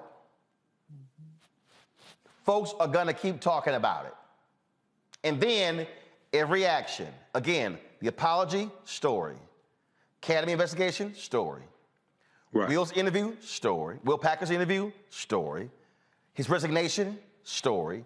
Jada's tweet about healing, story. It is the nature of where we are. It's a huge story, Roland. It's a tragedy. I started covering this Monday night on the African History Network show. I didn't deal with it Tuesday. I dealt with it Wednesday and Thursday. We know that a formal review was launched by the Academy on Monday. I think Will Smith. There was a report from either New York Daily News or New York Post. I've read so many articles that said that Will Smith has been on edge the past few months because of stories in the media about he and Jada's relationship. Okay, and with I watched it. I watched Will's acceptance speech live when I got finished doing my show Sunday night. I watched it live. And I was hoping that he would apologize to Chris Rock in the acceptance speech, and he did not. And I was, even though he put out an apology on, I think it was either Monday or Tuesday, he put out an apology on Instagram. He has not talked to Chris Rock in person or over the phone or something like that to apologize. So it was a fantastic interview that Will Packer did this morning. It helped to, I think, clear up some misinformation that's been floating around on social media. I wish he had done the interview here on Roland Martin Unfiltered, but he did it on Good Morning America. Also, in that interview, I didn't hear anything in that interview that said the Academy lied either. You know, from the reporting that I've read, and I've read numerous articles on this, there was one group of leaders in the Academy that wanted Will Smith to leave. There was another group that didn't want him to leave, and they're arguing back and forth, and they're arguing with Will's representatives also. So, this is really an example of how even someone who has what many people think they want to have, the wealth, the Academy Award, the success, more money, more problems. You still got problems. Also. Well, and that's the thing that people don't quite don't understand, don't get. The thing here. Give me a second, because I actually found the actual full statement. What he said was that do not pull it up, please. I'm trying to remove this email from the top. So just hold on. Okay, there we go. Here we go. First of all, he said, I have directly responded to the Academy's disciplinary hearing notice, and I will fully accept any and all consequences for my conduct. My actions at the 94th Academy Awards presentation were shocking, painful, and inexcusable. And then that's when he goes on to say, the list of those I have hurt is long and includes Chris, his family, many of my dear friends and loved ones. all those in attendance and global audiences at home. I betrayed the trust of the Academy. I deprived other nominees and winners of their opportunity to celebrate and be celebrated for the extraordinary work. I am heartbroken. I want to put the focus back on those who deserve attention for their achievements and allow the Academy to get back to the incredible work it does to support creativity and artistry in film. So I am resigning from membership in the Academy of Motion Pictures, Arts, and Sciences and will accept any further consequences the board deems appropriate. Change takes time, and I am committed to doing the work to ensure that I never again allow violence to overtake reason. Matt, here's the deal. People are already asking, no, this does not mean that Will Smith can't act. No, you don't have to actually be a member of the Academy to be able to act. What it means is he is not a voting member of the Academy when it comes to the folks, when it comes to not for the Oscars. What it also means is, depending upon what the board decides, he's still eligible to be nominated for awards in the future. But the reality here, Matt, and I got people who are saying, well, you know, why are you still talking about it? Because the reality is, it is still news. It is still a news story. So whether we like it or not, it is still a news story. That's what it is, Matt. It's a news story. It's a news story involving two of the biggest entertainers in the world, as you said. And I think it's a news story that sheds a light on some of the things that we talk about here, including criminal justice. I'm a big Will Smith fan. I always have been. But the reality is he committed a crime in front of millions of people and was not arrested. The fact that LAPD went and asked whether they wanted him arrested is crazy if you think about it, because people get arrested all the time for things that are on video, and police develop probable cause days later and go hook them up. So I don't say that to make an indictment of Will Smith as much as I say it to say this is an interesting situation, and a situation that is obviously news because of who's involved. But it's also a situation that shows that, kind of to Michael's point, you know, everything that glitters ain't gold. But the reality is this doesn't happen to an average person. If you went up to somebody and slapped them at their job on a surveillance video, wherever you are, the police are coming and hooking you up. They didn't hook up Will Smith because he's Will Smith. And I don't know what you take from that, but that's what I think contributes to the fact that this is going to be a major news story because it involves such major people. So let me also say this, and this is the last thing I'm going to say on this before I go to my next story. And that is, I've got a couple of more stories before we end the show. Some of y'all in the chat saying, well, I'm tapping out till you cover some real news. First, we've been covering real news. First, we've been covering real news all day. The reality is, it is breaking news. Others are saying that, well, Roland, you shouldn't be covering this. Here's why y'all are wrong. The reason you're wrong is because, see, if we don't cover this, go to 7. If we don't cover this, then the voices that you are going to hear framing this largely don't look like me. And then the voices that you hear framing this and discussing this, those individuals, then they get to control what the narrative is. Now, see, I know some of y'all are sitting here saying, well, you know, I hear you, but guess what, y'all? The viewer count on our YouTube page has increased since we started this story. Mm-hmm. Yep. I just want y'all to understand. Monday, we had nearly 10,000 live viewers on YouTube alone because they want to hear this story. And we discussed it in the first hour. The moment I went to a break on Monday, we lost 3,000 viewers between going to break and coming back from break to begin our second hour. So one, you got to understand that. But here's also why I need you to understand why perspectives matter. And that is the same segment that we did on Monday, breaking down what we call the deconstruction of what happened. We then posted that video the next day on our YouTube channel. And I looked up the stats earlier. As a matter of fact, I'm going to see if I can pull it up right now. Here it is. I want y'all to look at, you should be able to pull this up. It says, this video is appealing to a wider audience, contributing to 73% more views than usual. That deconstruction video that we did, where we offered a sound, reasonable, thoughtful discussion on what happened, it has gotten 56,849 views since published. Now, first of all, it's actually more than that. But it says that in terms of referrals, but it says your videos typically receive 8,000 to 32,000 in this same time frame. It's gotten 38,662 recommendations.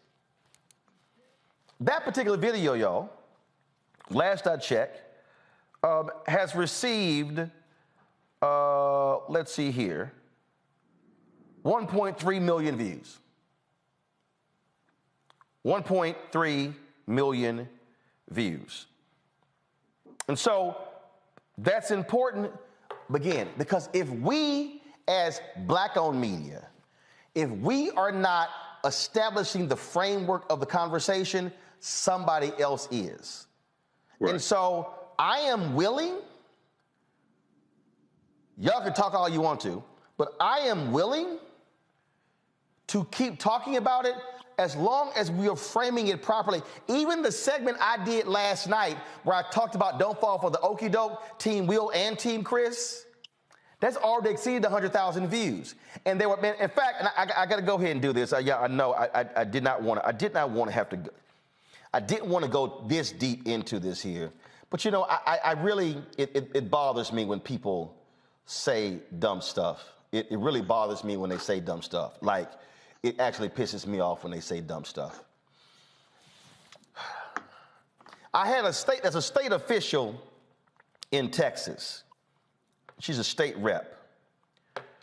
She actually had some words for me on her Facebook page where she thought she was calling me out. Give me on one.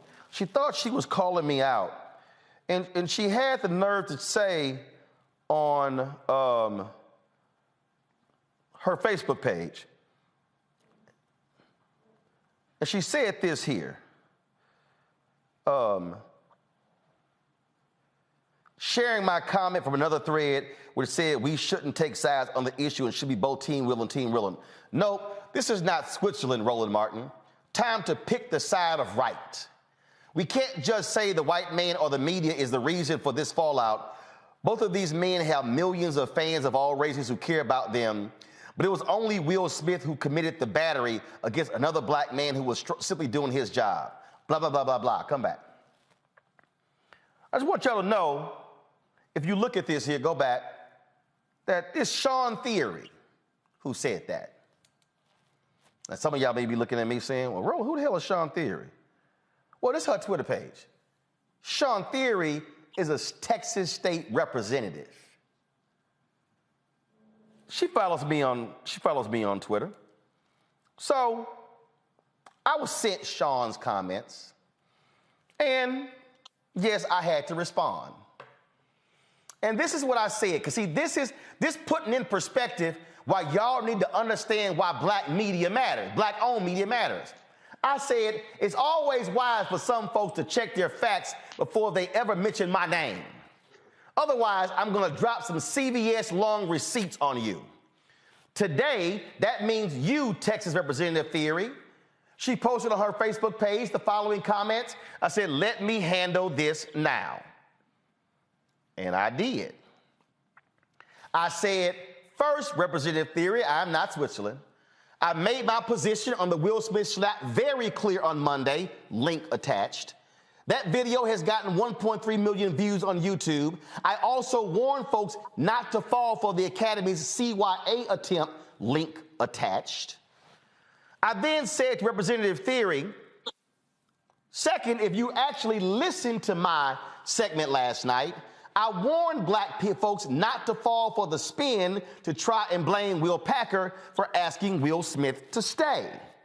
Now, what I warned folks about the okie doke is exactly what you are doing, Representative Theory. I am laying out the media games of shifting the narrative and trying to force us to pick sides. We should be Team Will and Team Chris. We should care about both.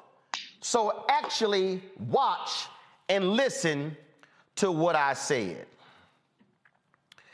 And if y'all scroll down here, you'll notice she ain't responded. I think those CVS receipts did the trick. Folks, never ever go to we should move on if you don't understand how media has always controlled the conversation and controlled the narrative, and the media's framing of a story has the ability to shift public opinion one way or the other. No, I will not be sitting this out because I'm not going to let them shift and control the narrative. And that's why we have Black-owned media. When we come back, we're going to hear from Dr. Cecilia Rouse about the economic numbers that came out today. Then we're going to talk to the sister who's running for state superintendent in Georgia. I told y'all, down ballot races matter. Don't go anywhere. You're watching Roland Martin Unfiltered on the Black Star Network. Folks, Black Star Network is here. I'm real revolutionary right now. Support this man, Black media. He makes sure that our stories are told. Thank you for being the voice of Black America, Roland. Stay black. I love y'all. All momentum we have now, we have to keep this going. The video looks phenomenal. See, there's a difference between Black Star Network and Black-owned media and something like CNN. You can't be Black-owned media and be scared. It's time to be smart. Bring your eyeballs home. You dig?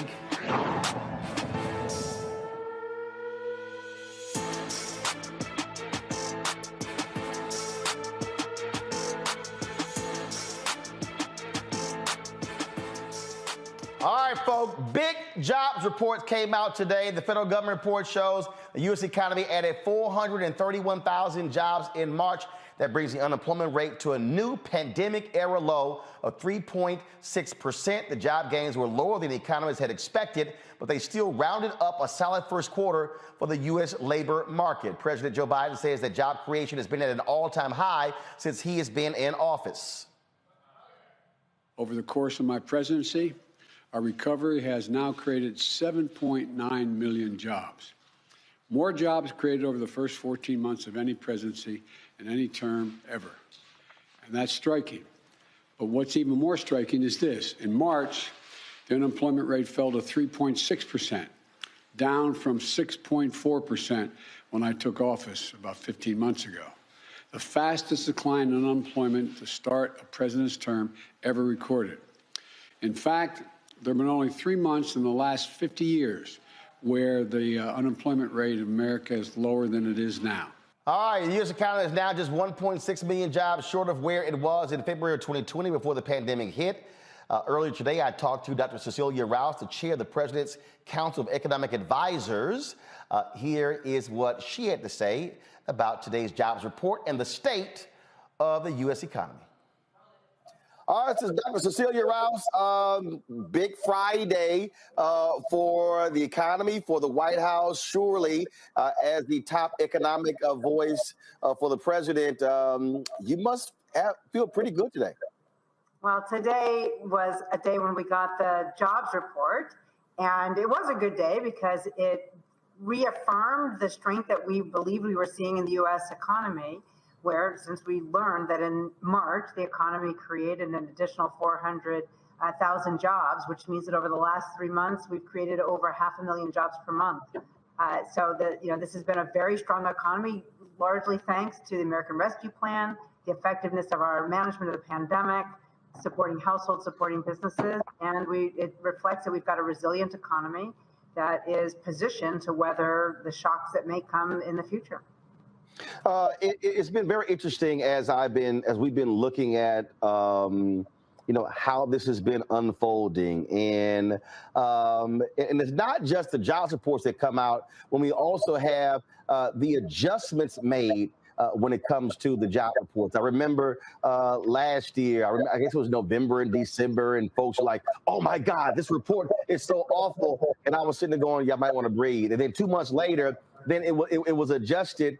And so just share with people why it's important for some folks to pump the brakes on the initial numbers and understand that that's just, again, the initial. Things also change as you get more data.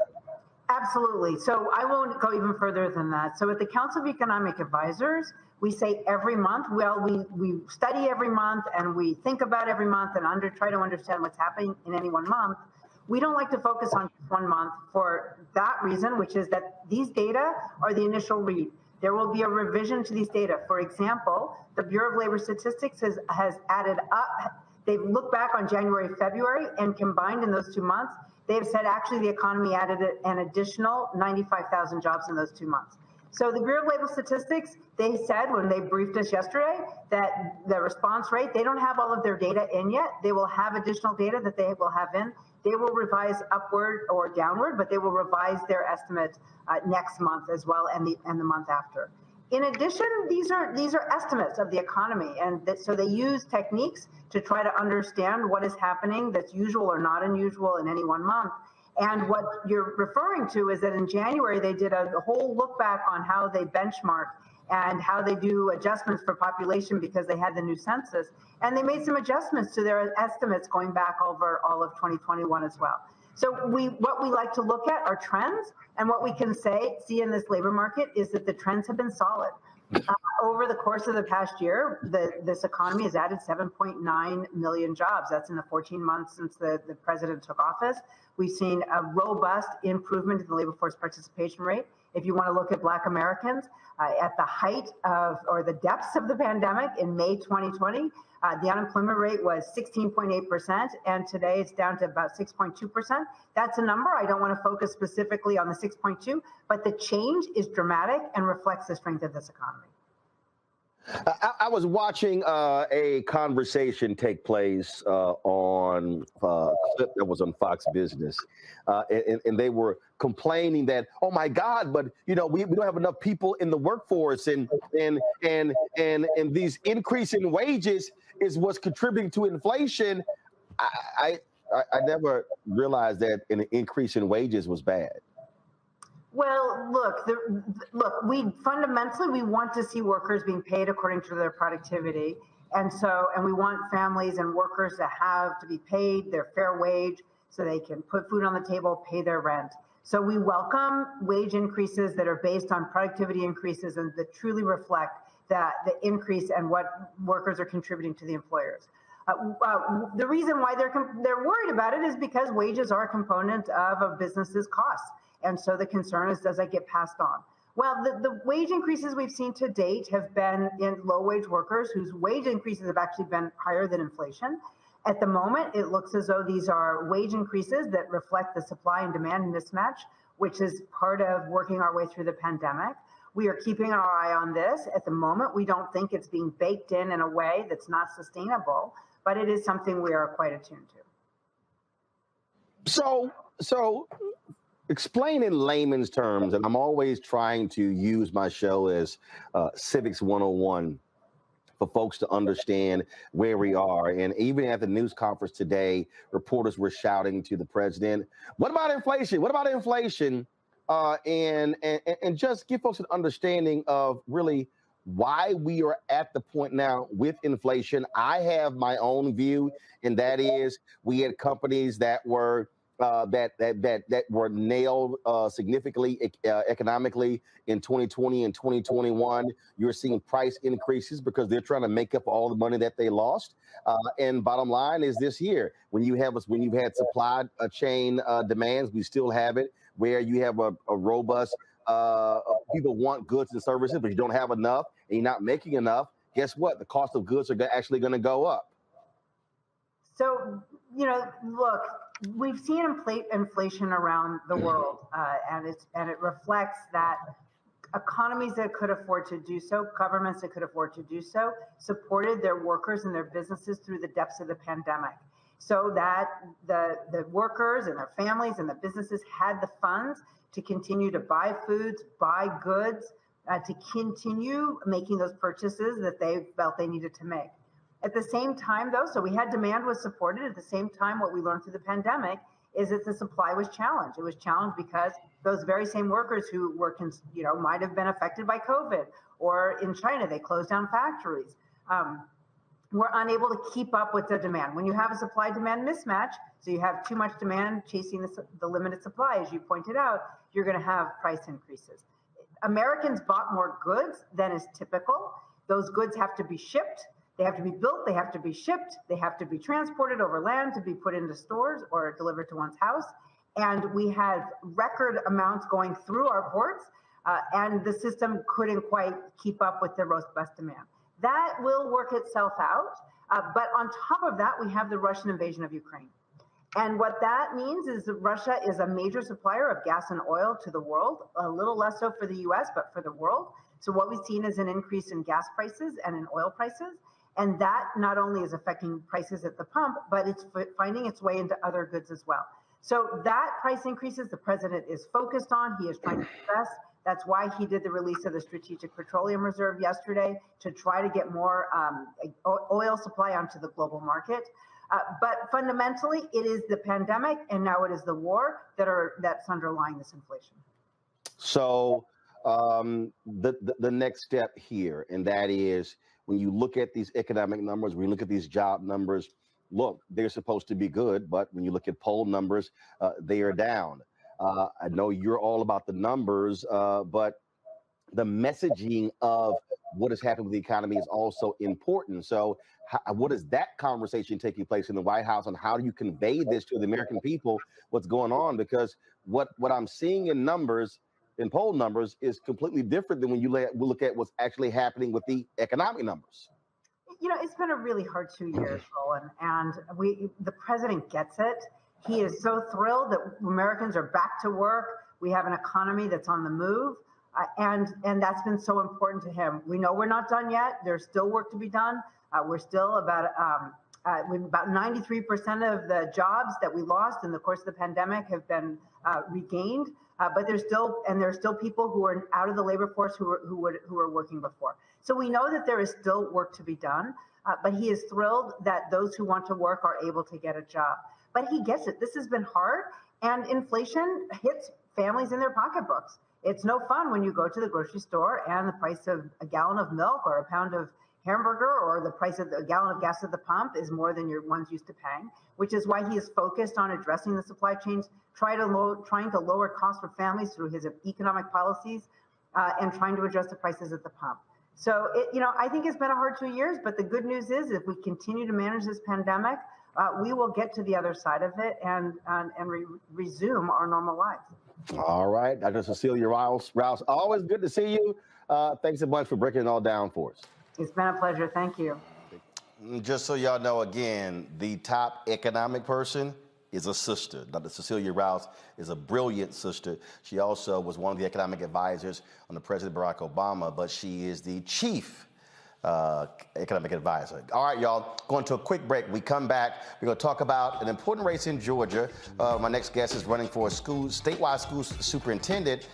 Y'all, I keep telling you, Congress, president, all that stuff is important, but who controls our schools is also important. You're watching Roland Martin Unfiltered on the Black Star Network. I'm Deborah Owens. On the next Get Wealthy, meet Dr. Stacy McCoy, whose American dream became a nightmare because of student loan debt. Whether you're paying $300 a month or eventually I got up to $1,700 a month. Wait a minute. Hold that for just a minute. You were paying $1,700 a month on your student loan? Yes, and I know other people who are paying more than that. Learn the one piece of advice that made all of it go away. Right here on Get Wealthy on Black Star Network.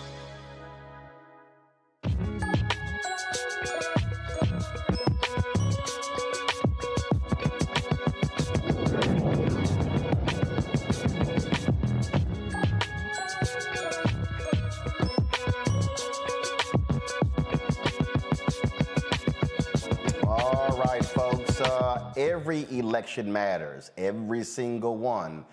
What about the state school superintendent? Not necessarily, for a lot of people, a sexy race. But when it comes to who controls what's happening in our schools, it does matter. We often talk about Tennessee and Texas and others trying to change textbooks. Education is one of the top targets. We saw that last year in Virginia when they began to target school boards of a critical race theory. We can go on and on and on. In Georgia, 5 candidates, they're running to unseat the incumbent, Richard Woods, for state superintendent. Alicia Thomas-Searcy is one of them. She joins me now from Atlanta. Alicia, glad to have you here. You have been very much involved in education, working in the charter school space and others. Just walk people through who have no idea what a state school superintendent does. Thank you for having me on, Roland. And thank you for saying, first and foremost, how important this race is. The state school superintendent is responsible for managing the State Department of Education and laying out all of the rules from the State Board of Education. And so, as you also may remember, I'm a former state legislator. I served in the Georgia House of Representatives for 12 years. And when I passed laws that were related to education, the Department of Education and the State Board had to promulgate rules that then were pushed out to the schools to have to implement. So the state superintendent is one of the most critical roles in education because they are leading the state schools. They're helping to set policy. And even more important than that, when the policies and laws are passed, they're responsible for setting those rules and giving guidance to those school districts. And so, obviously, Georgia, red, somewhat purple state. This is going to be a huge election. Obviously, Senator Raphael Warnock trying to get reelected. You've got Republicans who are trying to rally behind Herschel Walker. You've got Stacey Abrams going to be running against whoever wins, likely Brian Kemp. There's going to be a lot of interest. And also, those two could have significant coattails that could help you or one of the other candidates. Now, first off, there are 5 folks who are running. Is there a primary or is there an open run? Yes, there's a primary on May 24th for both parties. And of course, whoever wins the primary faces the other party in the general in November. So, are there any other African Americans who are running for state school superintendent? Yes, I am the only Black woman, however. Okay. All right, then. And so it's going to be, a lot of the teachers are going to be on Georgia, and we expect a massive turnout in the state. Yes, and you're right. When you talk about my Spelman sister, Stacey Abrams, my Morehouse brother, Raphael Warnock, they're going to lead the ticket, and I frankly think lead the state.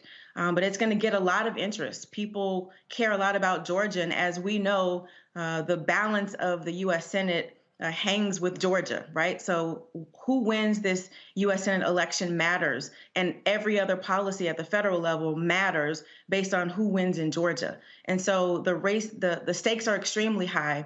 And Roland, I would argue that when it comes to education in the state of Georgia and frankly around the country, education ought to be right up there. Families around this country and obviously in Georgia are talking about what they want in our education system. And we still have fights here. Today, we had the legislature pass 3 bills. You talked about Virginia. There's a playbook happening in this country, and Republicans are playing it. And so they're trying to ban certain types of books, ban the type of conversations you can have about race in classrooms. The Parents' Bill of Rights, that if you actually read the bill, it sounds like it's going to be a big deal, but it's frankly just reinstating all of the rights that parents already have. But Republicans have figured out that if we engage parents, if we talk about how they need to be empowered and they need to have more decision-making in classrooms and what's being taught, then they get fired up. And so Republicans have learned that, and they're trying to turn them out. And the key is turning out our people and making sure that the right people get in office, because it's just too important right now when we think about the quality of education, or sometimes the lack thereof, in too many of our schools. Questions from my panelists. Let's see. I'll start with Matt. Well, good evening, and thank you for coming on and elucidating us as to what's going on in your campaign. And the question I had for you is, what do you find as the primary issue facing Georgia students now that when you get elected, you'll have to address day one? So I'm going to answer that in two ways. First and foremost, I think the biggest problem is how we politicized education. When we are dividing ourselves, who supports charters and who doesn't. Who's supposed to talk about CRT and who's not. At the end of the day, I sympathize with teachers, and I would argue that's probably one of the most critical issues. Teachers are burned out. They are tired. They need mental health support. We've asked teachers to do way too much in the last couple of years without any real resources. I think about the fact that teachers have had to teach virtually first without any real training. How it is that in 2022, we don't provide the teachers the support that they need to learn how to teach in an age of technology is beyond me. And so I actually had a town hall meeting last night with teachers across the state. And it was heart-wrenching to hear their frustration, their sadness, how disconnected they feel. They don't feel like we respect the profession anymore. And so if we don't get it right for teachers, if we don't pay attention to what they need, how are we expecting education to work in our state? Let's see here. Kelly. Sure. So in that same vein, what does the ideal educational system look like for you? And how do you plan on getting the state of Georgia to reflect that plan as closely as possible?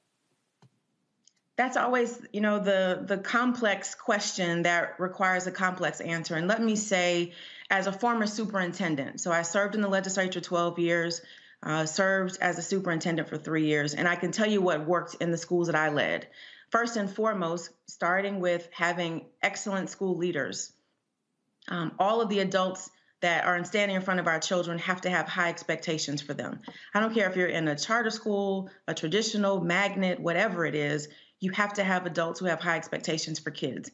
Time out for, well, they're poor, they have social issues, we can't teach them. No, we've got to make sure that those high expectations exist for all children. Secondly, we do have to acknowledge that kids are coming into our schools with some real challenges. And as much as we like to just, let them come in and shut the doors and say, forget what's happening out there, that's not the reality that we face.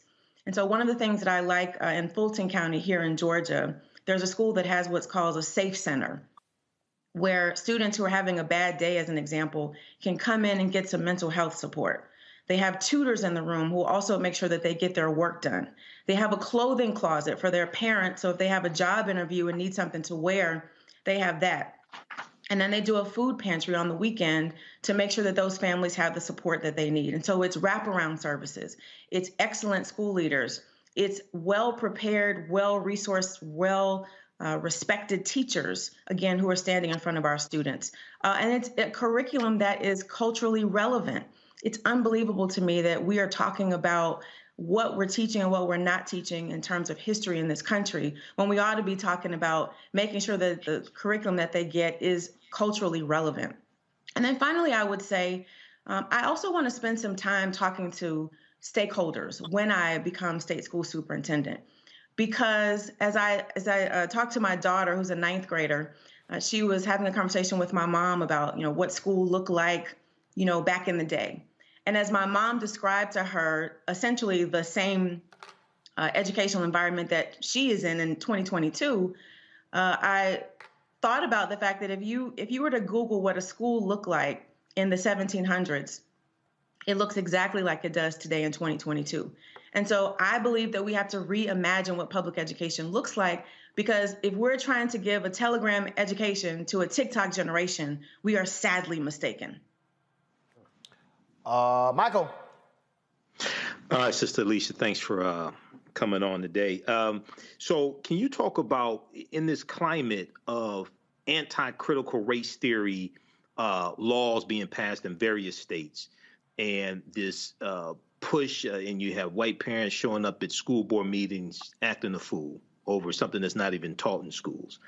How does this play into the curriculums that you're going to help shape, and how history, especially the history of Reconstruction, is being taught in schools in Georgia? We know Georgia's a former Confederate state. So how does all that come together under a Alicia Thomas Searcy administration? It's a great question. I think you first hit the nail on the head that CRT is not being taught in our schools. And if you ask Republicans to even define what is CRT, they cannot tell you. That's a problem. So first, it's acknowledging that this is really just a distraction. This is something out of a playbook. When politicians don't have any solutions to solve problems, they come up with distractions. And that's what this whole CRT conversation is. What concerns me, though, is the fact that there are teachers in school districts today who are fearful about teaching just the basics of American history, just the basics of our state standard that does require them to talk about Reconstruction. It does require them to talk about slavery and the civil rights movement and Jim Crow, and of course, the contributions of African Americans in our country. And so what does that mean for a state school superintendent? It's understanding what the law says. It's understanding what the process is in terms of what the State Board of Education does and the rules that they promulgate. And it's having the knowledge, the wherewithal, the wisdom, and the savviness to provide guidance for school districts so that they understand the difference between what's politics and what's necessary to teach in our classrooms.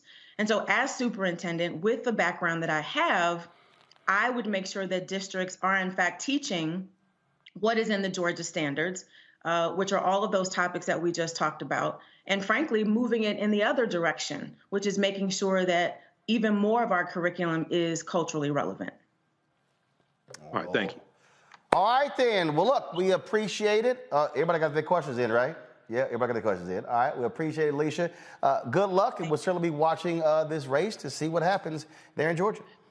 I appreciate you so much. Thank you. All right, thanks a bunch. All right, folks, that's it for us. But before we go, first of all, let me shout out to Matt, Michael, Kelly for being with us. Man, it's a whole lot of stuff that we've covered today, as we always do. And so I appreciate y'all being on the panel. And I don't know who sent me, somebody sent me this Winston-Salem State hoodie. I appreciate it. There was no note, there was no card in it. So I have spoken to the university before. And so y'all know, I only rock HBCU gear where I've actually visited the campus. And so that's always important. Let me also give a shout out, my girl, Kim Bond. Coach Kim Bond, she was one of the assistant basketball coaches at Texas A&M.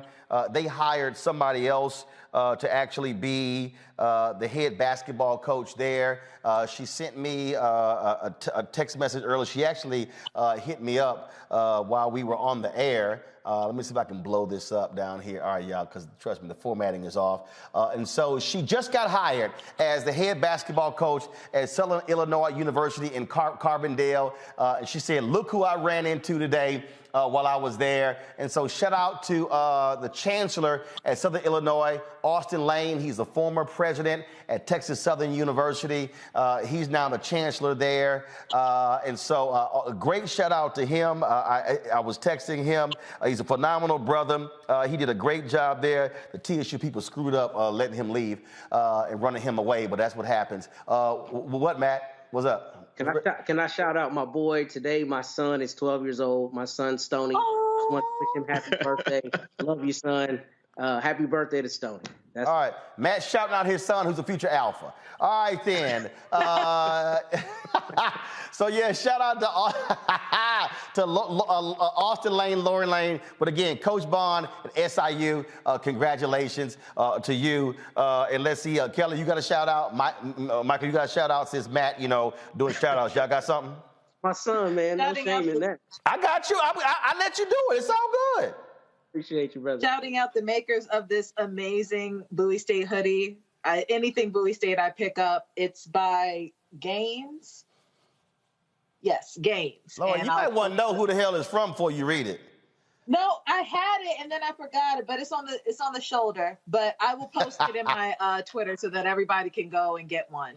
Right. They already sold out. So when the next thing drops, y'all need to get yours. All right, Michael, go ahead with your shout out. Come on, you got something. I want to shout out you, Roland Martin, and the Bring the Funk fan club for funding Black-owned media and the stories that you've covered this week, especially with Black news channel going bankrupt and being off the air. You're covering stories that mainstream media is not covering. So I want to give a shout out to you and the Bring the Funk fan club that is financing this as well. Yes, indeed, indeed. So absolutely. So we appreciate that. And so before I tell y'all what happened last night, so I don't know about y'all, Matt, Michael, and Kelly. Matter of fact, let me ask y'all this question: have y'all ever experienced being at a workplace and put something in the refrigerator and somebody else eat or drink your stuff? Y'all ever experienced that?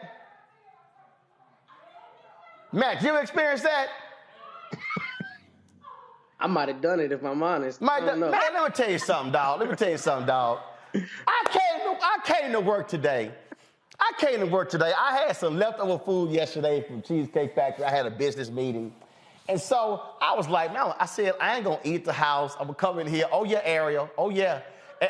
Ariel, let me explain something to you, Ariel. Everything might come on the air. Ask Henry.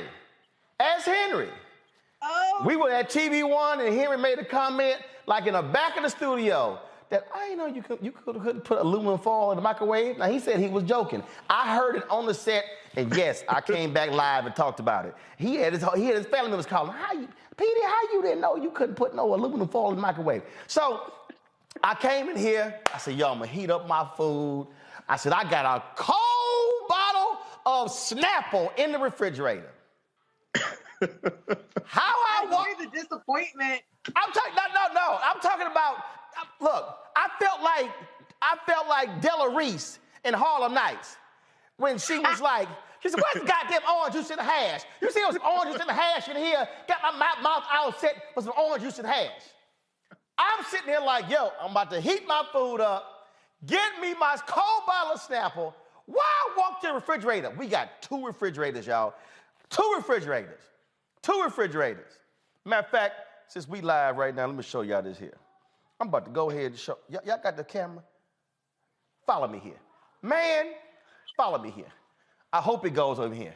Man, I come in here. Y'all tell me if the picture goes out. Man, I come in here. 2 refrigerators, y'all. I go to the refrigerator, to the top. See the refrigerators? I go to the top. No Snapple. Now I'm sitting there like, where in the hell is my Snapple? I come back, Ariel, who just started working here, she knew. Ariel goes, oh, I got it. My bad. She said, I thought I put it in there. I said, Ariel, how in the hell you put something in there? You are not airing her out. Oh my God. I said, Ariel, how you didn't know? Put me back on camera 1. I said, Ariel, how you didn't know? She said, well, no, I normally drink that, but I thought I put it in. I said, Ariel, do you remember putting it in? She was like, no. She said, oh, but it ain't, she goes, it ain't open yet. That's Ariel right there. She goes, it ain't open yet. So she walk in here with the Snapple, hot-ass bottle of Snapple. Must have been on her desk for like 4-5 hours. I'm sitting there thinking I got me a cold bottle of Snapple waiting on me for my lunch. Yeah, y'all, right. I was like, Aaron, are you serious? So we got a new rule now, y'all. We got 2 refrigerators in the kitchen. The left refrigerator, Ariel, is mine. The right refrigerator is for the rest of y'all. If y'all refrigerator fill up, y'all go to the bottom shelves and start there and come up. But leave the first 2 shelves. Anything on the first 2 shelves is mine. Don't touch it.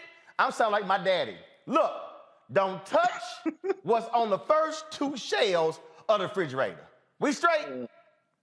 Now, your whole family watching. Now they know. They told you, girl, how you didn't know the leak? Y'all, she talking about, oh, I didn't even realize I didn't put it in there. You didn't buy it? How you? Man, anyway, okay. All right, y'all. I just had to go ahead and, let her know. You feel better? Yeah, I feel better. I feel fine. Okay. I feel fine. Now, y'all, all right. Now, y'all remember last night? I was shocked.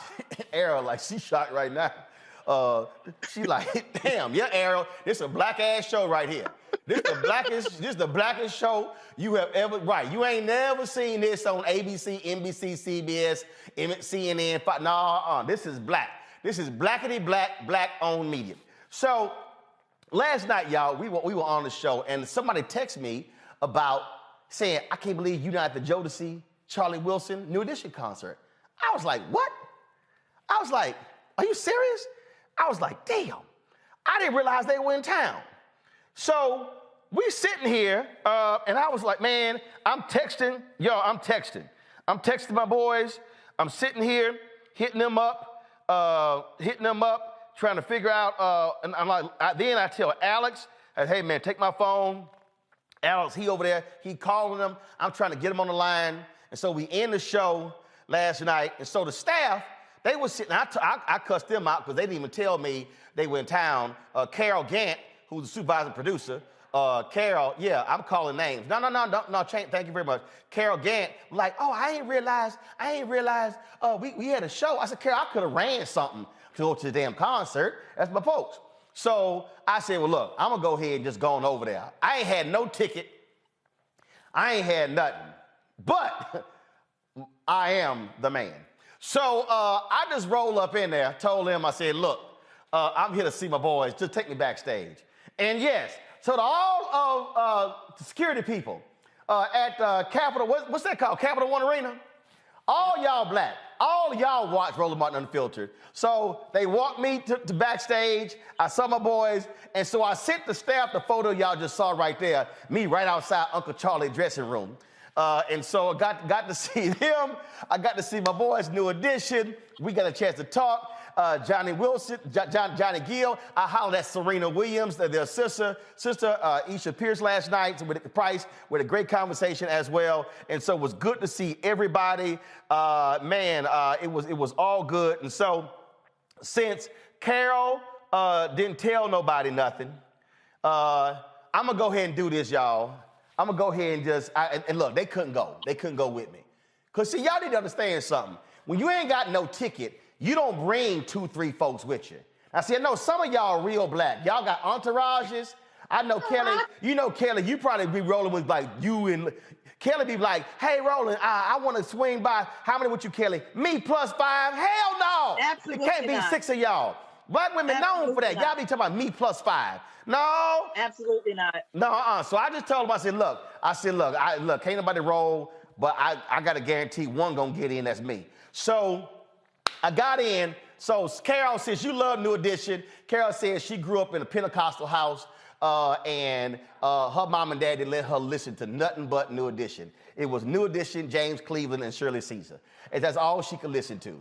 And so I did this here. I shot a little video last night for Carol and the crew. Hey, my bad. Y'all couldn't roll with me, but I did bring a little new Edition for y'all. So y'all go ahead and experience just a little bit, y'all. Can You Stand the Rain? Go ahead.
should have seen Matt. Matt was over there singing. Matt was having some flashbacks to Can You Stand. Matt, I saw you, Matt.